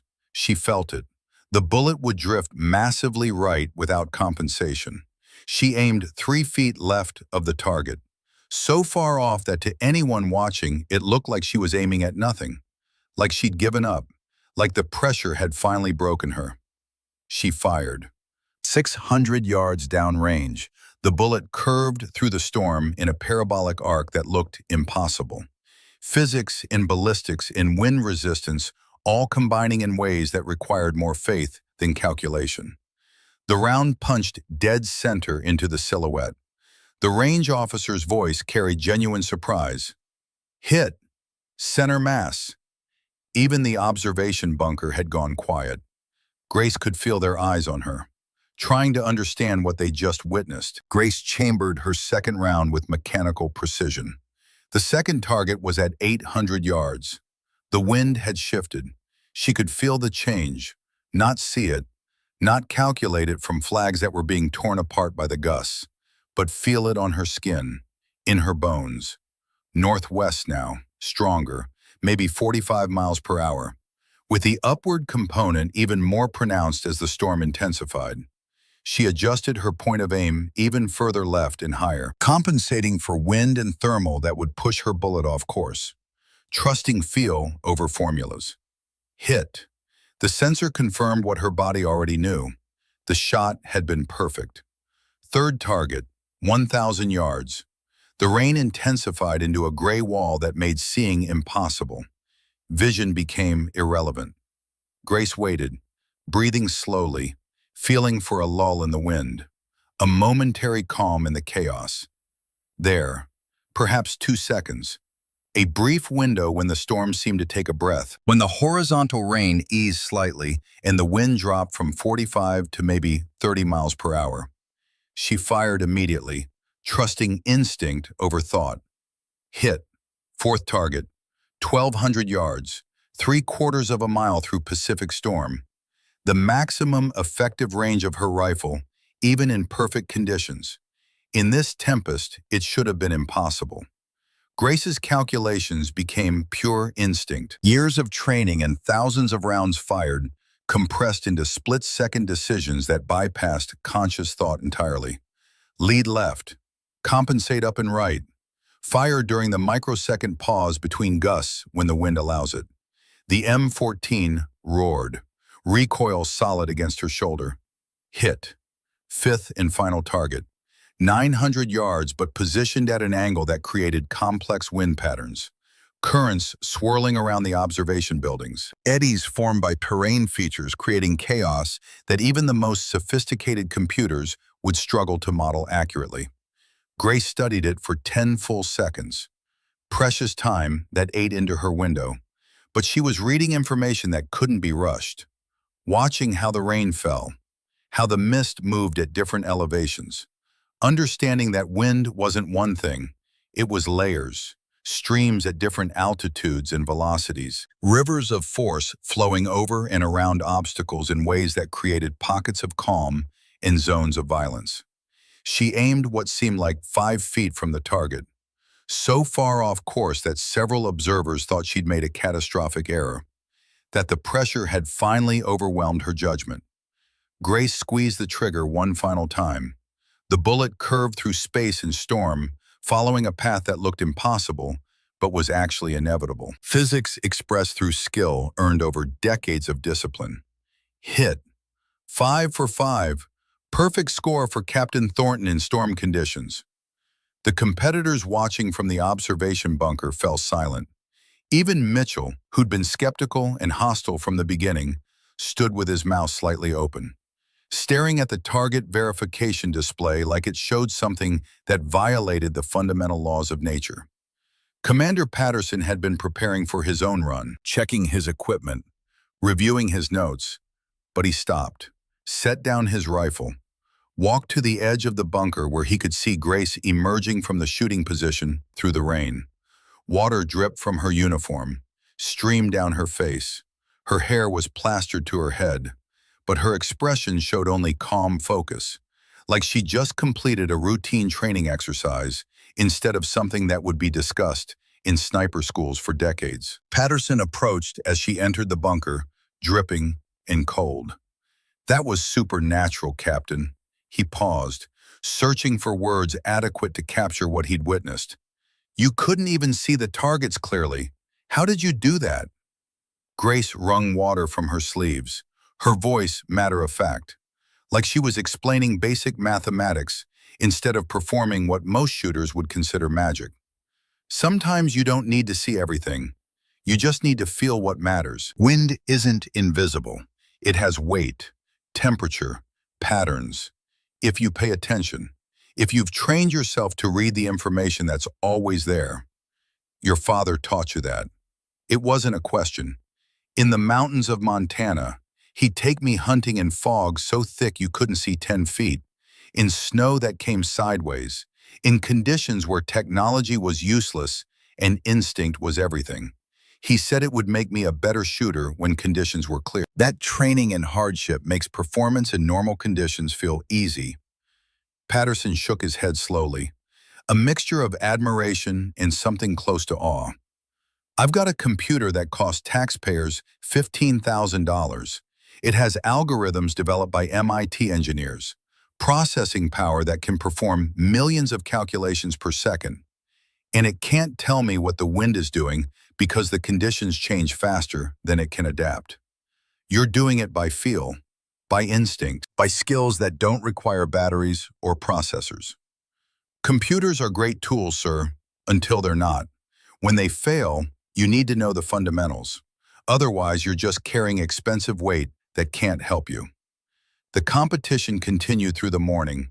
Patterson managed 3 hits out of 5, an impressive performance given the conditions. His experience and adaptability allowing him to overcome some of his equipment's limitations. But nowhere near Grace's perfection. Chen struggled with fogged optics, condensation that wouldn't clear, creating refraction patterns that made accurate aiming impossible. He scored only 2 hits, a professional warrior brought low by technology that promised advantages but delivered vulnerability. Mitchell's dead computer left him essentially shooting blind. He attempted all 5 shots but couldn't compensate for wind he couldn't measure. Scored 0 hits. Stood from the line looking like he'd been personally betrayed by the rifle that had cost more than a new car. The remaining shooters fared even worse. Some couldn't see their targets at all through rain-soaked optics. Others fired hoping their computers would somehow pull miracles from chaos. Technology that was supposed to give them advantages had become liability in conditions that didn't care about engineering promises. By noon, when Reeves finally called a halt to the competition as the storm reached truly dangerous levels, the standings had shifted dramatically. First place, Captain Grace Thornton. Perfect score in impossible conditions, leading by a margin that seemed insurmountable. Second place, Lieutenant Commander Daniel Patterson. Professional performance despite equipment limitations. Third place, Lieutenant David Chen. Solid shooting hampered by technology failures. Fourth place, tied. Multiple competitors including Lieutenant Ryan Mitchell, struggling to adapt when their tools failed them. As competitors filed out of the observation bunker toward vehicles that would take them back to dry buildings, several approached Grace. Their skepticism had evaporated like steam, replaced by something that looked like respect, even reverence. Captain Anderson, the Army Ranger who'd been polite but doubtful from the beginning, extended his hand, his grip firm and genuine. "Ma'am, I owe you an apology, a serious one. I didn't think you belonged here. Thought this was political correctness compromising excellence. I was completely wrong. That shooting was beyond anything I've ever witnessed. You didn't just compete with us. You dominated in conditions that defeated everyone else. I'm honored to have watched you work." "No apology necessary, Captain. You just didn't know what I was capable of. Now you do." Others followed with similar acknowledgments, quiet nods, requests to learn techniques. The tide had turned completely. Grace was no longer the outsider being tested. She was the standard, the competitor everyone else was chasing, the embodiment of something they'd forgotten in their rush to embrace technology. But not everyone was pleased. Lieutenant Mitchell stormed past without a word, his face dark with anger that went beyond professional frustration. This was personal now. His expensive equipment had failed. His assumptions about technology's superiority had been shattered. And a woman shooting a Vietnam-era rifle with iron sights had beaten him decisively. And watching from the command post through rain-streaked windows, Commander William Stryker scowled at the scoreboard. His arms crossed, his expression showing fury that transcended competition. This wasn't about scores anymore. It was about worldviews being challenged, about beliefs being proven wrong, about everything he'd built his career on crumbling like wet sand. Patterson noticed Stryker's expression, moved close to Grace as they walked toward the transport vehicles. "Watch out for Stryker. He's escalating. I've seen that look before. In combat, when men feel cornered, when everything they believed is being proven wrong, they get desperate, they get dangerous. I can't control what he does, sir.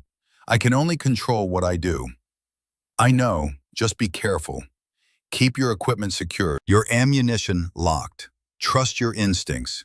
If something feels wrong, it probably is."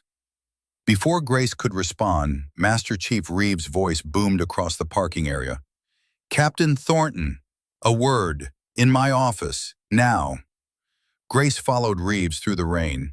His office was warm and dry, almost shocking after hours in the storm. He gestured for her to sit, closed the door. His expression was serious. "I need to tell you something about your father. The full story.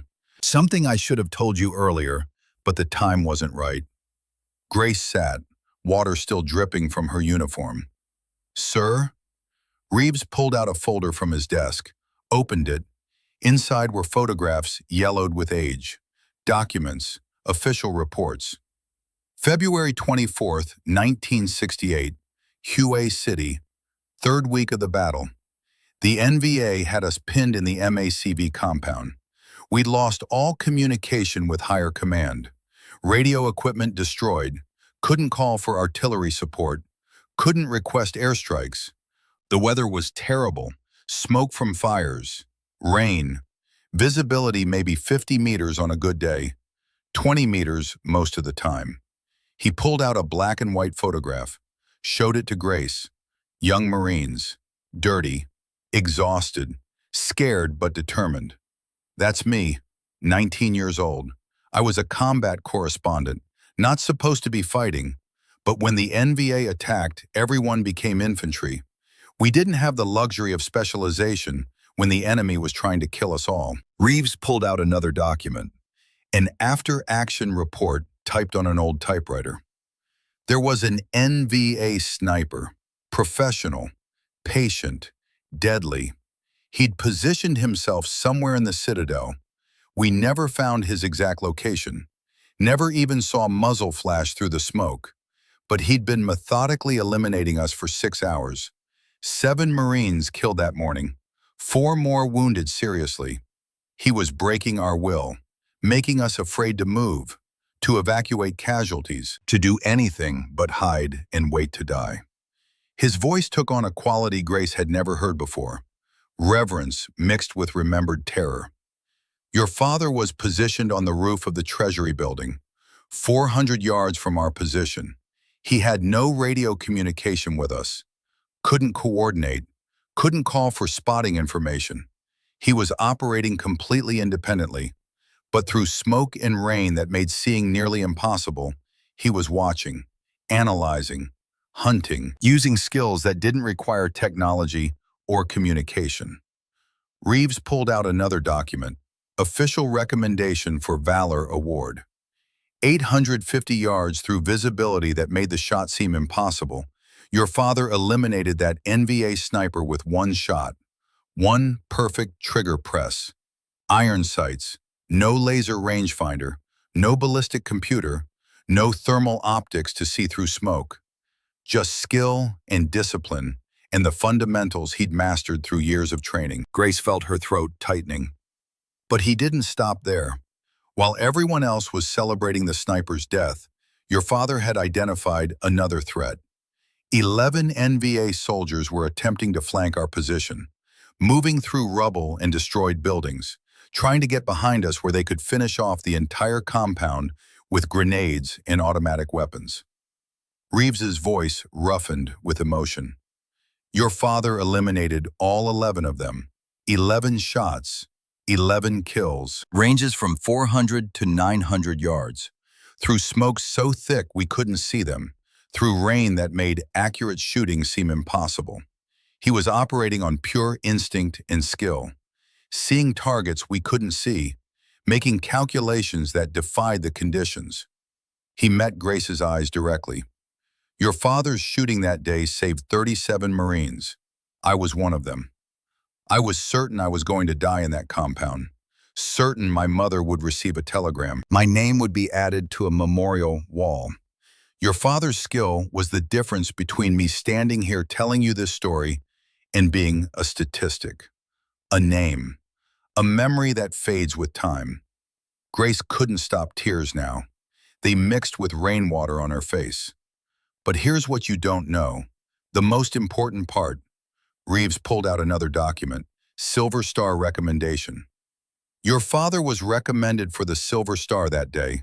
The paperwork was submitted properly, witness statements collected from survivors, everything documented according to regulations. But during the chaos of the Tet Offensive, During the massive counteroffensive and the confusion that followed, the paperwork was lost, misfiled or destroyed in one of the attacks on administrative centers. Your father never received his medal, never got the official recognition he earned for saving 37 American lives. He closed the folder carefully, like it was precious. I've spent the last 3 years tracking down surviving witnesses from that day, finding the men who were there, collecting their statements all over again, rebuilding the documentation from memory and fragments of records that survived. Your father is finally going to receive his Silver Star. It's 56 years late, but justice delayed is not justice denied. Grace wiped tears with shaking hands. When? Award ceremony. After this competition concludes, regardless of where you place, you'll accept it on his behalf, because you've earned that honor by carrying his legacy forward, by proving that the skills he mastered still matter. Reeves stood, placed his hand on her shoulder. Tomorrow is day 4, night shooting. Your iron sights will be at severe disadvantage. The others have thermal imaging and night vision equipment worth $50,000. They can see in total darkness. Turn night into day. You'll be shooting essentially blind. But I've watched you these past 3 days. You're not just your father's daughter. You're his legacy. You're proof that warriors aren't made by their equipment. They're made by their will, their discipline, their refusal to accept that anything is truly impossible. I won't let you down, Master Chief. I won't let him down. You couldn't if you tried. Now get dried off, get warm, get some rest. Tomorrow night is going to test you in ways the storm didn't. That evening, Grace sat in her barracks with a chair wedged under the door handle. She'd checked every window lock, inspected every piece of equipment. Her ammunition was secured in a locked case, her rifle cleaned and maintained with extra care. She stared at her father's photograph, young and strong, ready to save 37 Marines through shooting that seemed impossible.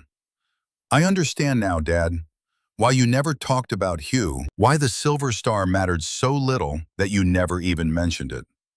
Because the medal wasn't the point. The point was the 37 men who went home to their families, the 37 mothers who didn't get telegrams. That was your reward, the only one that mattered. She lay back on her bunk. Tomorrow would bring darkness, would test her with challenges that seemed designed specifically to defeat her iron sights. But she was ready, because she was her father's daughter. And he'd proven that fundamentals could overcome any obstacle. Now it was her turn to prove it again. Day 4 arrived with darkness that seemed absolute and complete.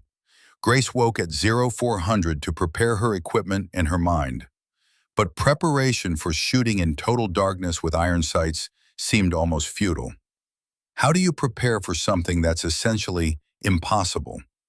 By 1930 hours, the sun had set over the Pacific, painting the sky in blood reds that faded to deep purple before surrendering completely to black.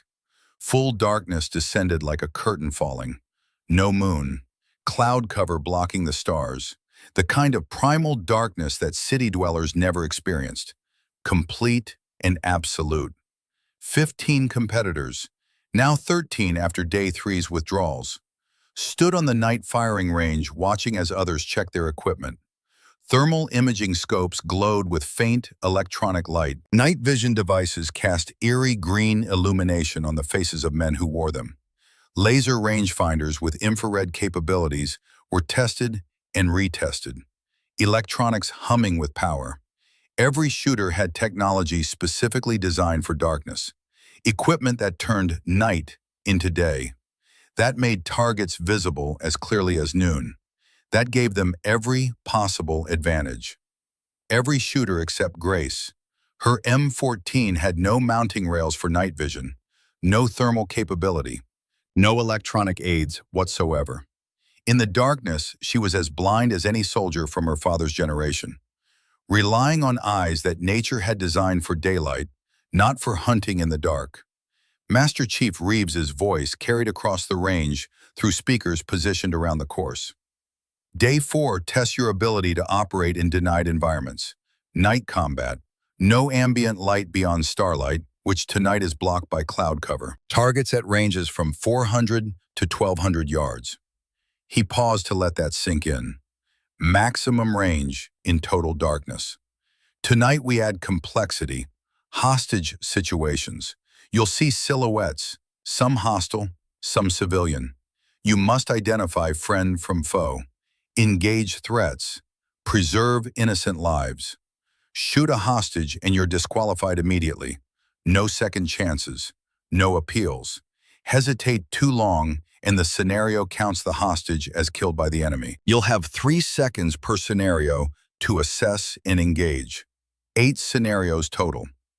Grace's stomach tightened. This wasn't just about shooting anymore. It was about judgment, about life and death decisions compressed into heartbeats, about moral calculations made when you could barely see. Captain Thornton, Reeves' voice carried careful neutrality, professional distance. You're aware your equipment lacks night vision capability. Yes, Master Chief. You're authorized to withdraw from tonight's competition without penalty. Your Day 4 score would be calculated as your average from previous days.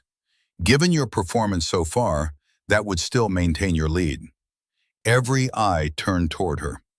In the darkness, Grace could feel their gazes, even if she couldn't see faces clearly. Some probably hopeful she'd quit. Others curious to see if she'd actually attempt this impossible task. Ma'am, Patterson's voice came from nearby, concerned, almost pleading. This isn't like the storm. In daylight, you could at least see the targets even if conditions were terrible. In this darkness, with iron sights, it's not just difficult, it's nearly impossible. Maybe actually impossible. Nearly impossible, Commander, not completely impossible. Even I'm going to struggle tonight, and I've got $20,000 worth of night vision equipment. Computer-assisted target acquisition, thermal imaging that shows heat signatures through complete darkness. You'll be shooting blind, literally blind. Not blind, just shooting differently. Grace thought back to one of her father's final lessons before he'd gotten sick. She'd been 19, home on leave from basic training. He'd taken her to the mountains at midnight, no moon, clouds covering what few stars might have been visible. Turn off your flashlight, he'd said. Dad, I can't see anything. It's completely black. Not yet. Give your eyes time. Let them adjust. Human eyes are better than you think. We've just forgotten how to use them. We've let technology make us dependent, make us weak. They'd waited in silence for 30 minutes, her father patient and still, Grace fidgeting and frustrated. But gradually, impossibly, the darkness had revealed itself. Not as daylight, but as gradations of shadow, shapes emerging from nothing, movement becoming visible. The night wasn't pure black, it was dark gray, charcoal, hints of silver from starlight that penetrated the clouds in places. Now her father's whispered question echoed in memory across the years. Can you see? And she could. Not clearly, not perfectly, but enough. I'm shooting, Master Chief. Reeves nodded once, accepting her decision without argument. Shooters will engage in reverse order of current standings. Captain Thornton, you're last tonight. You'll shoot at approximately 2,200 hours. That gave her 2.5 hours to watch others perform, to study the scenarios, but most importantly, to let her eyes adapt to complete darkness. Grace found a position at the back of the observation area, away from any light sources.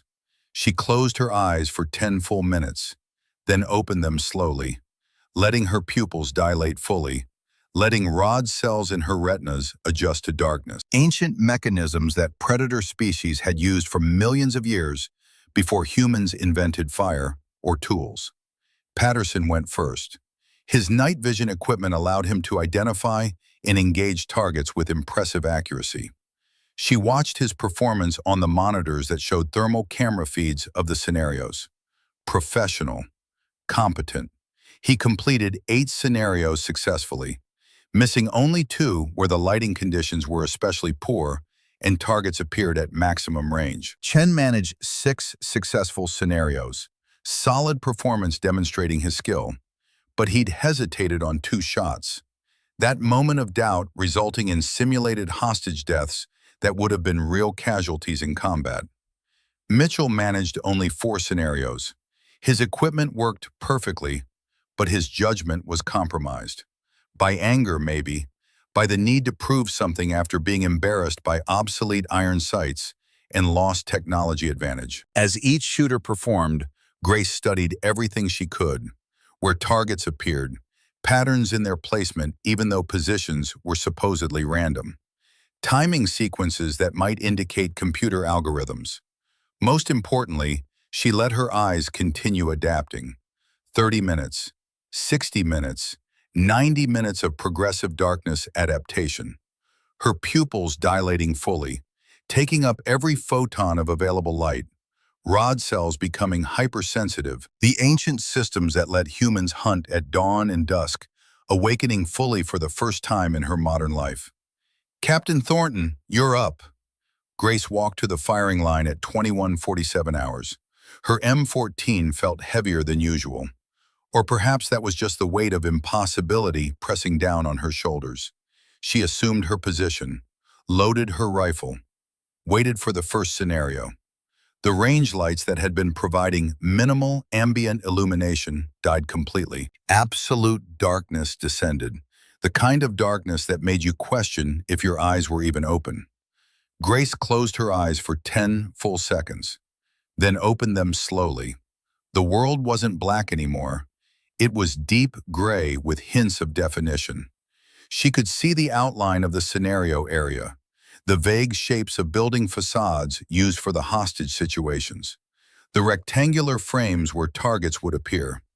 "Scenario 1, the range officer's voice announced from speakers. 3 silhouettes at 600 yards, 2 hostile, 1 civilian. Identify and engage. Time starts now." 3 shapes materialized in the darkness, barely visible, more suggestion than substance, like shapes seen through fog or heavy smoke. Grace's mind processed information at lightning speed that felt slower than heartbeats.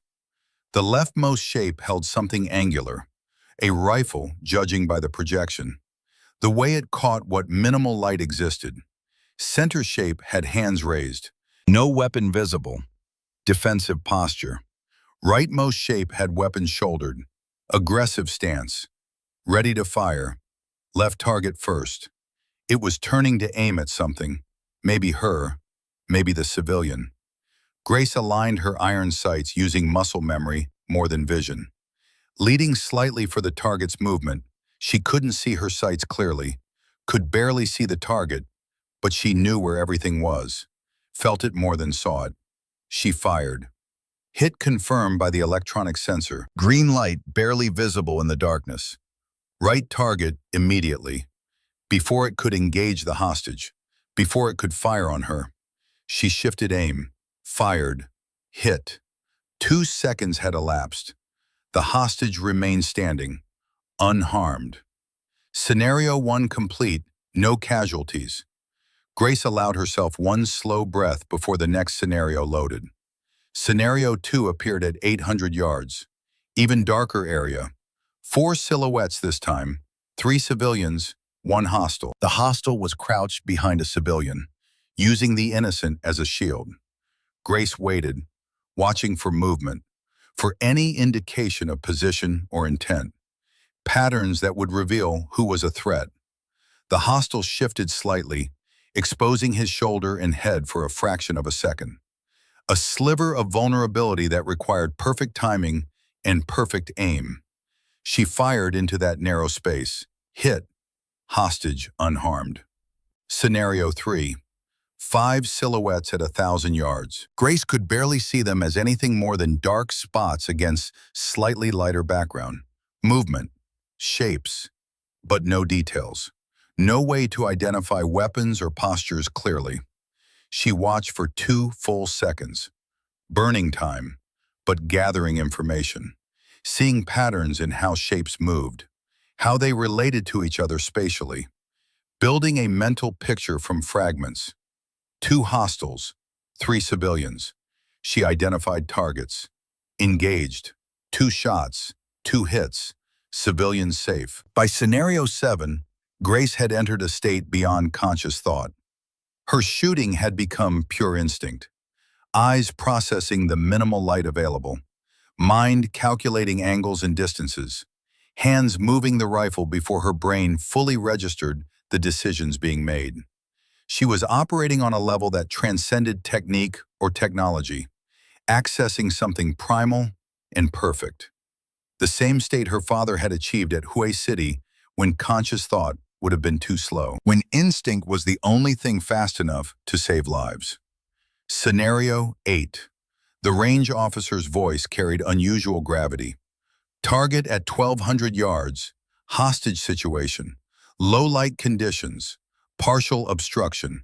Time starts now. Grace strained her eyes into the darkness. 1,200 yards, nearly 3/4 of a mile in near total darkness. She could barely see the scenario area, just the faintest suggestion of vertical shapes against slightly lighter background. Then she saw it. Movement. The smallest shift in shadow density. A hostile silhouette behind a hostage. Position so any shot risked hitting the innocent. Standard tactics.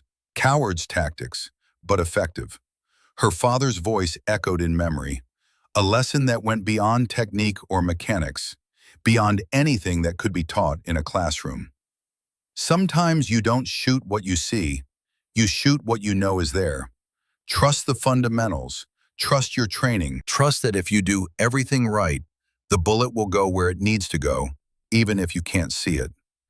Grace couldn't see the target clearly enough to aim conventionally, but she'd watched 8 other shooters attempt this scenario.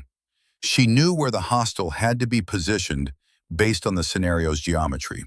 She understood the angles, the spacing, the mathematical certainty of where a threat would stand to use a hostage as shield most effectively. She aimed at empty darkness, trusting mathematics over vision, trusting training over sight, trusting fundamentals that had kept warriors alive for millennia before night vision and thermal imaging. She fired into blackness. For 3 heartbeats, silence. The kind of silence that preceded either vindication or catastrophic failure. Then the sensor light illuminated. Green, confirming the impossible. Hit confirmed.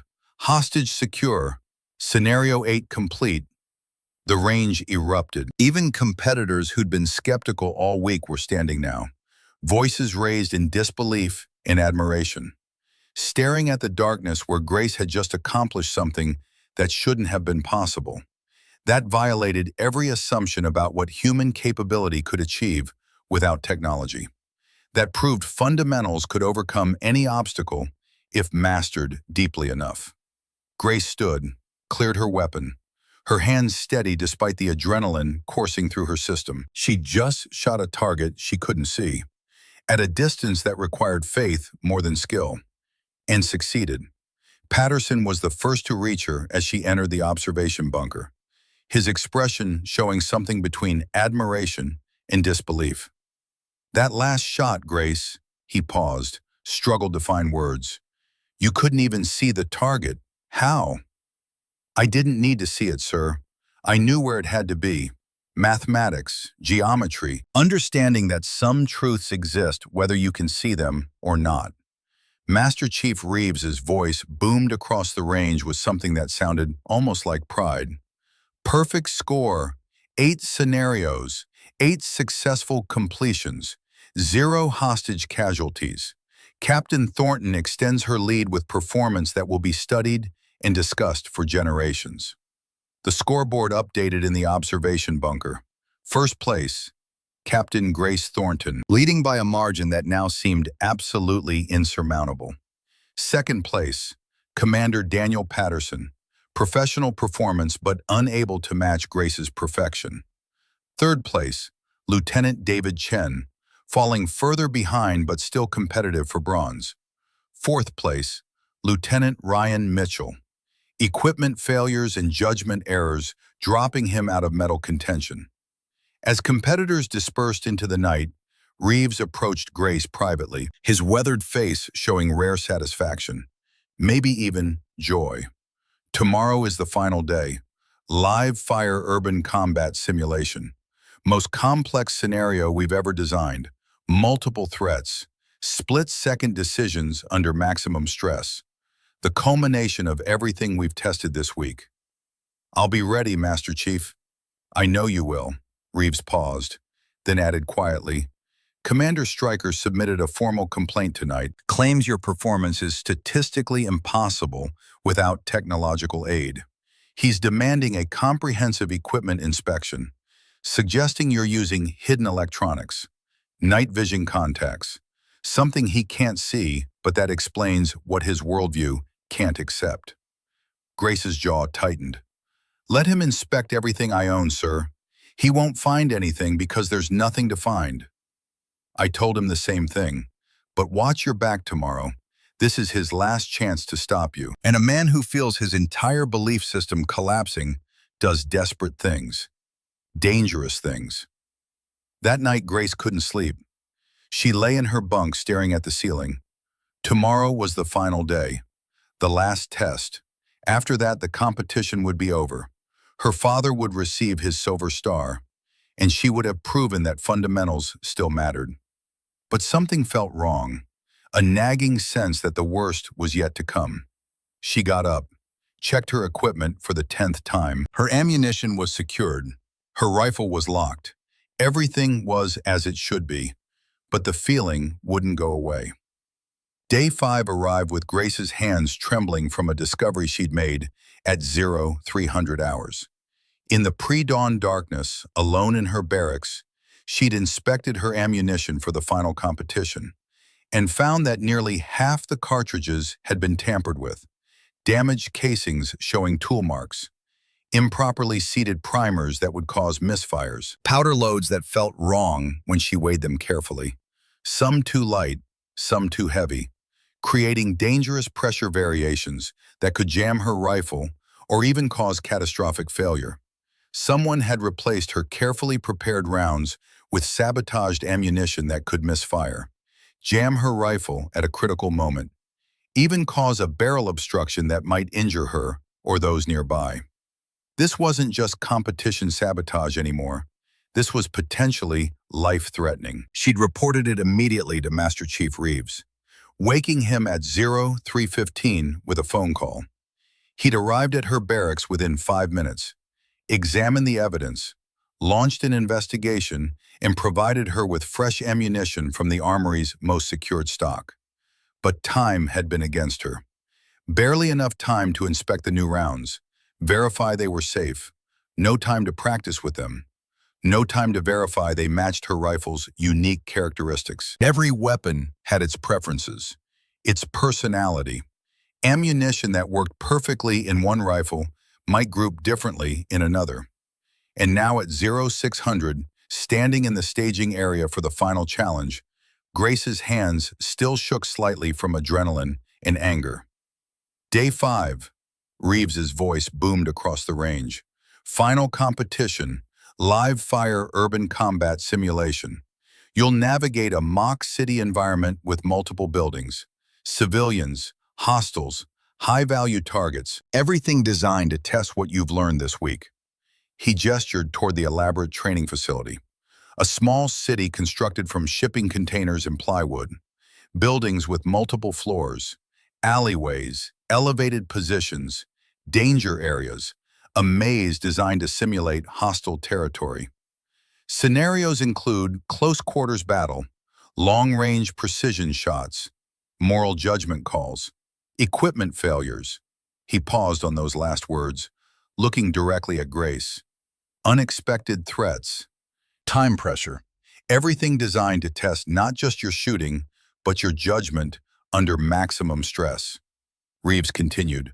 Course completion time is 60 minutes maximum. Fail to complete within that window, and you're disqualified. Shoot a civilian anywhere in the course, immediate disqualification. Fail to eliminate a high-value target, major point deduction. This tests everything: shooting, tactics, judgment, adaptability, mental toughness. His eyes found Grace's across the assembled competitors. Due to sabotage discovered this morning involving tampering with Captain Thornton's ammunition, she's been provided fresh rounds from secured stock. I'm stating this publicly so everyone understands. Someone in this competition or supporting this competition has crossed a line from competitive advantage to criminal action. That person will be found and prosecuted to the fullest extent of military and civilian law. Every competitor turned to stare. Sabotage, criminal action. The words hung in the air like an accusation looking for a target. Negative, Master Chief. I'm completing the course. A nod. Alphabetical order. Captain Anderson first, Lieutenant Chen second, Captain Thornton third. Grace watched the first two shooters carefully. Anderson completed 6 of 10 scenarios successfully. Professional performance, but nothing exceptional. Chen managed 7 completions, but had hesitated on a critical hostage rescue. The simulated civilian had died. He exited the course, visibly shaken. A warrior defeated not by lack of skill, but by hesitation at a critical moment. Captain Thornton, you're up. Grace stepped to the entry point. Her M14 loaded with the replacement ammunition, her heart rate controlled through breathing techniques, her mind clear and focused despite the sabotage, despite the danger, despite everything working against her. The buzzer sounded. She entered the urban maze. Immediately her training took over. Movement techniques learned at Quantico and refined through years of practice. She moved along walls, using cover, rifle at ready position, scanning for threats, creating angles that gave her advantage, clearing corners with precision that had become unconscious. The first scenario appeared without warning. 2 hostiles at 40 yards in a simulated market area. Civilians scattered throughout, running, panicking, creating chaos and confusion. Grace identified the threats instantly, distinguished them from innocents by their weapons, by their postures, by the aggressive intent written in their body language. 2 shots, center mass. 2 hostiles down, civilians unharmed. She moved forward, clearing the area, checking for additional threats. The discipline of never assuming the obvious was everything. The second scenario was more complex. A building interior, multiple rooms, various distances, threats that could appear anywhere. Grace cleared each room with precision, using techniques that had been drilled into her until they became reflex. Close quarters shooting at 10 yards in a hallway, tight space, no room for error, 1 shot, hostile down. Then a sudden long-range target appearing at a window 300 yards distant, visible for maybe 2 seconds. Grace dropped to one knee, acquired the target through her iron sights, calculated the minimal drop at that range, fired, hit. Scenario 3, rooftop sniper at 800 yards, partially concealed behind concrete barriers. The target was barely visible, just a sliver of silhouette showing. The kind of shot that required perfect wind reading and perfect execution. Grace calculated the angle, the slight breeze coming off the Pacific, the morning sun just starting to warm the air and create subtle thermal currents. Adjusted for everything her training had taught her. Squeezed the trigger. The target dropped. Then at scenario 4, disaster struck exactly as someone had planned. Grace chambered a new round and felt the bolt resist. Sluggish. Not quite right. She pulled the trigger on a hostile threat at 200 yards. The rifle jammed. The cartridge had failed to seat properly, stopping halfway into the chamber. One of the replacement rounds, some microscopic defect that turned reliable ammunition into liability at the worst possible moment, exactly when she was most vulnerable. Time didn't stop for malfunctions. The threat remained active. Simulated civilians were in danger. The scenario clock was running. Every second of delay counted against her. Grace's hands moved with practiced speed that looked superhuman, but was actually the result of 10,000 repetitions. Muscle memory taking over when conscious thought would be too slow. 28 seconds to clear a Type 2 malfunction. 28 seconds that felt like hours, but was actually lightning fast by any standard. Pull charging handle. Lock bolt to rear. Strip magazine. Inspect chamber. A mangled cartridge was stuck in the throat. She used her cleaning rod section from her tactical vest to drive it out. Inspected the chamber for damage. None visible. The rifle was still functional. Reloaded with a fresh magazine. Chambered a new round. Reacquired the target that had been waiting patiently like this was real combat. 28 seconds. Most shooters would have panicked, failed, given up under the pressure. Grace fired, hit. She continued through the course, her confidence growing with each completed scenario. The damaged ammunition had cost her precious time, but she adapted, checked each round before chambering it, discarded 2 more suspicious cartridges, shot with what remained, trusted her training over the equipment that had been sabotaged. Scenario 7 was the ultimate technical challenge. 3 hostage takers at 1,000 yards, positioned in different windows of a 3-story building. Obscured positions. Low contrast against the building's dark interior, and the hostages were clearly visible, making any error potentially lethal to innocents. Grace found a shooting position that gave her optimal angle. Through her iron sights, the targets were barely distinguishable from shadows. But she'd spent 4 days learning to shoot what she could barely see, trusting instinct and mathematics over visual confirmation. First target, left window, 2nd floor. She aimed, compensated for distance and elevation, the slight breeze that would push her bullet right. Fired, hit. Second target, right window, 3rd floor, higher elevation, slightly different wind exposure due to building effects. Adjust. Fire, hit. Third target, center window, 1st floor, the most obscured position. The hostage was directly in front of the threat. No room for error. 1 inch wrong and an innocent died. Grace waited, watching for movement, patient, disciplined. The kind of patience that separated snipers from mere shooters. There, the hostile shifted slightly, exposing a narrow angle of vulnerability, maybe 6 inches of target. A shot that required absolute precision at 1,000 yards with iron sights through morning haze. She fired into that impossibly small space. Hit. Hostage safe. The final 3 scenarios tested judgment more than marksmanship. Ambiguous situations where threats weren't clearly defined. Split-second decisions that meant the difference between saving lives and taking innocent ones. The kind of moral calculations that warriors carried forever. A figure with a weapon, but was it pointed at her threateningly or being surrendered? Grace held fire for 1 crucial second, saw the weapon lower, hands go up in surrender, move past without engaging. Correct. It was a civilian who'd picked up a fallen weapon in panic. Shooting would have been murder. 2 figures struggling in close combat, 1 hostile, 1 friendly. Impossible to distinguish in the chaos of close quarters. Grace couldn't risk the shot from this angle.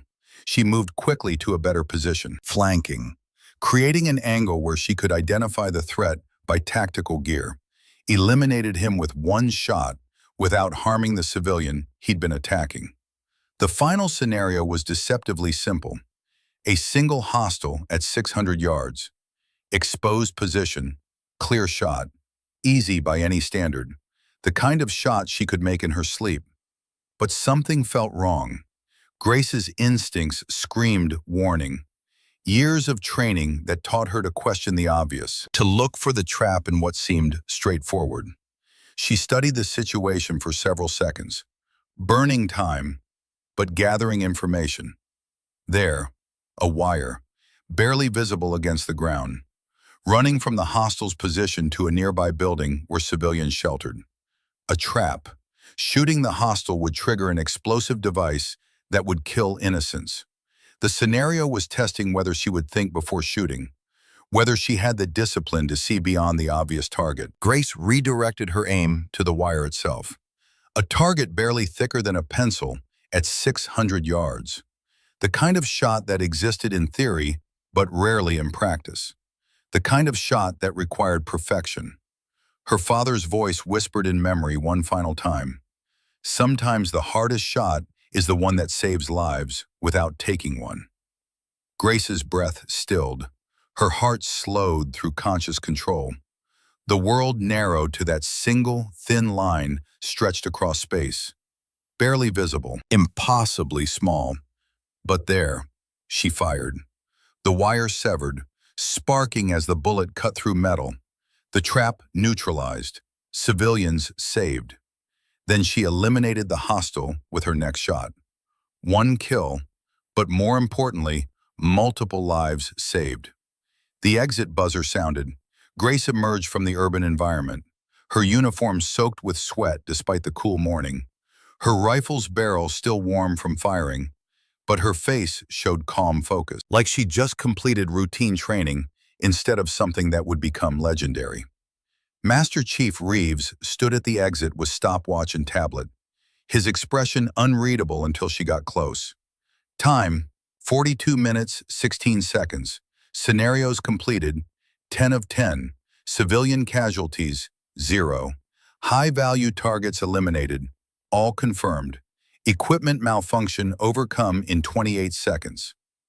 Reeves looked up from his tablet, met Grace's eyes. Perfect score, Captain Thornton, despite criminal sabotage designed to make you fail. You've just completed the most difficult combat simulation in naval special warfare history without a single error. The assembled competitors fell silent. Then Patterson started a slow clap that others gradually joined. Even Chen, who'd lost to her consistently, nodded with grudging respect and genuine admiration. But Grace barely heard the applause. Her eyes were fixed on Commander William Stryker, who stood at the back of the group, his face twisted with barely contained rage.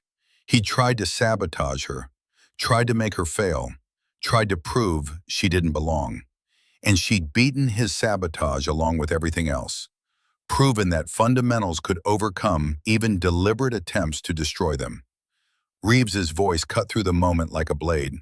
Commander Stryker, report to my office immediately. Military police are waiting with evidence, security footage, fingerprint analysis. You're under arrest for multiple violations of the Uniform Code of Military Justice and civilian criminal statutes. Stryker's face went pale, the rage draining away like water from a broken dam, leaving only shock and the realization that his career was over, ended by his own actions. As military police approached to take him into custody, Grace's voice stopped them, stopped everyone. Commander Stryker. Stryker turned, his eyes showing something that might have been shame or defiance or both mixed together. I'm sorry about your son, sir. Master Chief Reeves told me. Iraq, 2006. I'm truly sorry for your loss. Stryker's face cracked, the rage and defiance evaporating, leaving only grief that had twisted into something toxic. I thought, if I could prove the old ways don't work, if I could show that lowering standards kills warriors, maybe it would make sense why Brian died. Maybe it would mean something. Grace stepped closer, her voice gentle but firm, full of compassion but also truth. The old ways didn't fail your son, sir. Bad leadership did. Training shortcuts did. Political decisions made by people who never served. But not fundamentals, not discipline, not the values that make warriors. She paused. Let's honor him by fixing that, by teaching the next generation that excellence has no shortcuts, that fundamentals matter more than politics or quotas or anything else, that warriors are made by their will, not their equipment. Stryker's eyes glistened with tears. He nodded once, unable to speak. Then the MPs led him away, a tragic figure destroyed by grief that had been allowed to become rage, by loss that had never been properly healed.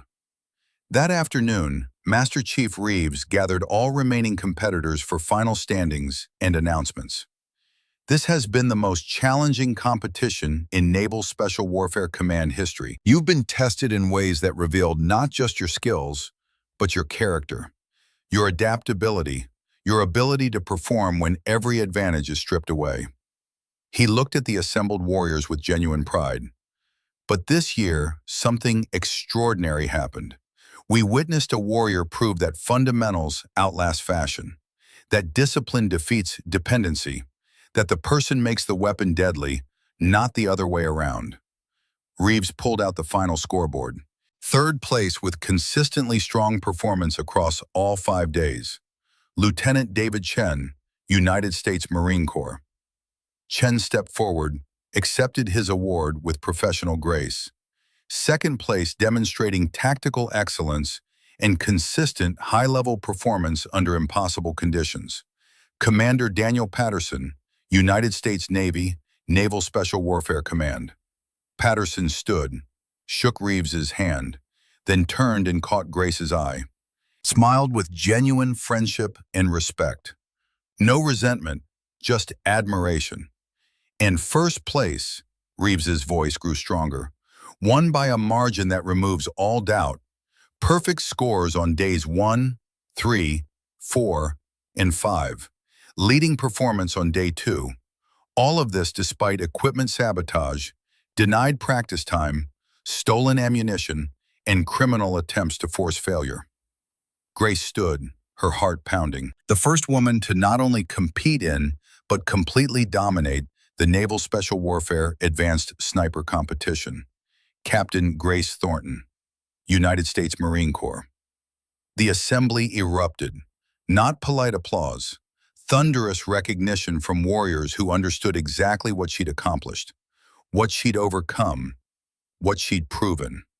Grace walked to the platform, saluted Master Chief Reeves, accepted the trophy, bronze statue of a sniper in prone position. Outstanding performance, Captain. You've made history this week, changed minds, proven truths that some had forgotten. Thank you, sir. I was honoring what my father taught me, that actions speak louder than words, that excuses don't matter, only results. But Reeves wasn't finished. He stepped forward, carrying something Grace hadn't expected. A folded American flag in a small wooden case. Captain Thornton, there's one more ceremony, one more honor that's 56 years overdue. He opened the case. Inside, gleaming against blue velvet, lay a Silver Star medal. Your father, Colonel James Thornton, served with extraordinary distinction during the Tet Offensive, February 24th, 1968, Hue City, Republic of Vietnam. Grace's breath caught. The entire assembly went silent. North Vietnamese Army sniper had pinned down American forces, killing Marines methodically, breaking their will. Your father, positioned 400 yards away through smoke and rain, eliminated that sniper at 850 yards. One shot, iron sights, perfect execution under impossible conditions. Reeves's voice grew thick with emotion. Then he identified 11 more enemy soldiers attempting to flank American positions. Eliminated all of them, ranges from 400 to 900 yards. Through visibility that made shooting nearly impossible. Saved 37 American lives that day. He paused. Let the weight of that number sink in. I was one of those 37 Marines. Your father's skill was the difference between me standing here and being a name on a memorial wall. Reeves's voice broke slightly, the first time Grace had seen him lose composure. Your father was recommended for the Silver Star, but paperwork was lost during the chaos. He never received his medal, never got the recognition he earned. On behalf of the United States Marine Corps and a grateful nation, it is my honor to present your father's Silver Star. 56 years late, but no less deserved. And it is my privilege to place it in the hands of his daughter, who has proven that his legacy of excellence continues, that his teachings still produce warriors, that fundamentals still matter. Tears streamed down Grace's face as Reeves pinned the medal to the flag, placed both in her hands. The weight of it, not physical, but emotional, nearly buckled her knees. He taught you well, Grace. You shot exactly the same way he did, with instinct, with heart, with fundamentals that outlast technology. And like him, you proved that warriors aren't made by their equipment. They're made by their will, their discipline, their refusal to accept that anything is truly impossible. The applause that followed was different, deeper, more reverent. These warriors understood they were witnessing something beyond competition results. This was legacy, honor, history, justice delayed but finally delivered. As Grace returned to her seat, carefully cradling her father's flag and medal, one more announcement came. Captain Thornton, Naval Special Warfare Command would like to offer you a position as Senior Sniper Instructor. You would be the first woman to hold this position. Respond for training the next generation of military marksmen across all service branches, teaching them the fundamentals you've mastered, showing them that technology is a tool, not a replacement for skill. Grace stood again, her voice steady despite her tears. I accept, sir, with honor and with gratitude for the opportunity to pass forward what my father taught me. The ceremony concluded, but the real moment came afterward, when the SEALs who doubted her on day one approached individually. Petty Officer Davis, the young SEAL she'd outshot consistently. Ma'am, would you consider being my primary instructor? I want to learn to shoot like you do, without depending on electronics that can fail, with fundamentals that work regardless of conditions. I'd be honored. Others followed with similar requests. Mitchell approached last, his pride finally set aside, his anger gone, replaced by something that looked like respect and maybe even shame. You earned this, Captain, fair and square, despite everything working against you. I'd appreciate the chance to learn from you, to understand the fundamentals I've forgotten while depending on computers to do my thinking. Of course, Lieutenant, that's what instructors do. We teach, we share, we make the next generation better than we were. That evening, Patterson found Grace in the armory. She was cleaning her father's rifle one final time before the deployment. Hell of a week, Captain. Hell of a week, sir. They worked in comfortable silence, the ritual of weapons maintenance connecting all warriors across time and service. There's something else I need to tell you, Patterson said, his voice taking on a quality she hadn't heard before. Personal, vulnerable. About why I'm different from the others, why I never saw you as a threat. Grace continued cleaning, giving him space and time. I had a younger brother, Tommy. He wanted to be a Marine like our old man. Korea veteran, tough as nails, but Tommy had asthma. Disqualified medically before he even got to MEPS. Broke his heart in a way I don't think ever healed. Patterson's hands stilled on his rifle. He became a teacher instead, high school history, taught kids about the wars he couldn't fight in, the warriors he wanted to become, but couldn't. He was good at it, made history come alive for them. His voice dropped lower. He died last year. Lung cancer. Ironic given the asthma that kept him out of service might have saved him from burn pits that killed others. Before he passed, we talked about regret, about roads not taken. He told me he'd spent his whole life wondering if he had what Dad had, if he could have been a warrior if given the chance. The not knowing haunted him. Patterson met her eyes. When I watch you refuse to quit, despite sabotage, despite broken equipment, despite everyone expecting failure, I see what Tommy could have been if he'd gotten his chance. You're not just shooting for yourself, Grace. You're shooting for everyone who believes fundamentals still matter. For everyone told they don't belong who proved they do anyway. Grace felt the weight of his words, the responsibility they carried. Your brother sounds like he was a good man, sir. He was, and he'd be proud to know what you're proving. That warriors aren't defined by gender or politics. They're defined by heart, by discipline, by refusal to accept limits that others try to impose. Patterson stood, extended his hand.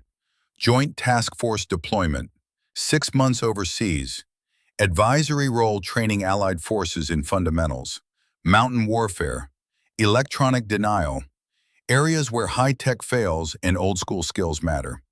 I'm team leader. We need a senior sniper instructor. Someone who can teach what you've demonstrated this week. When do we deploy, sir? 4 weeks. Gives you time to settle into your instructor role here first.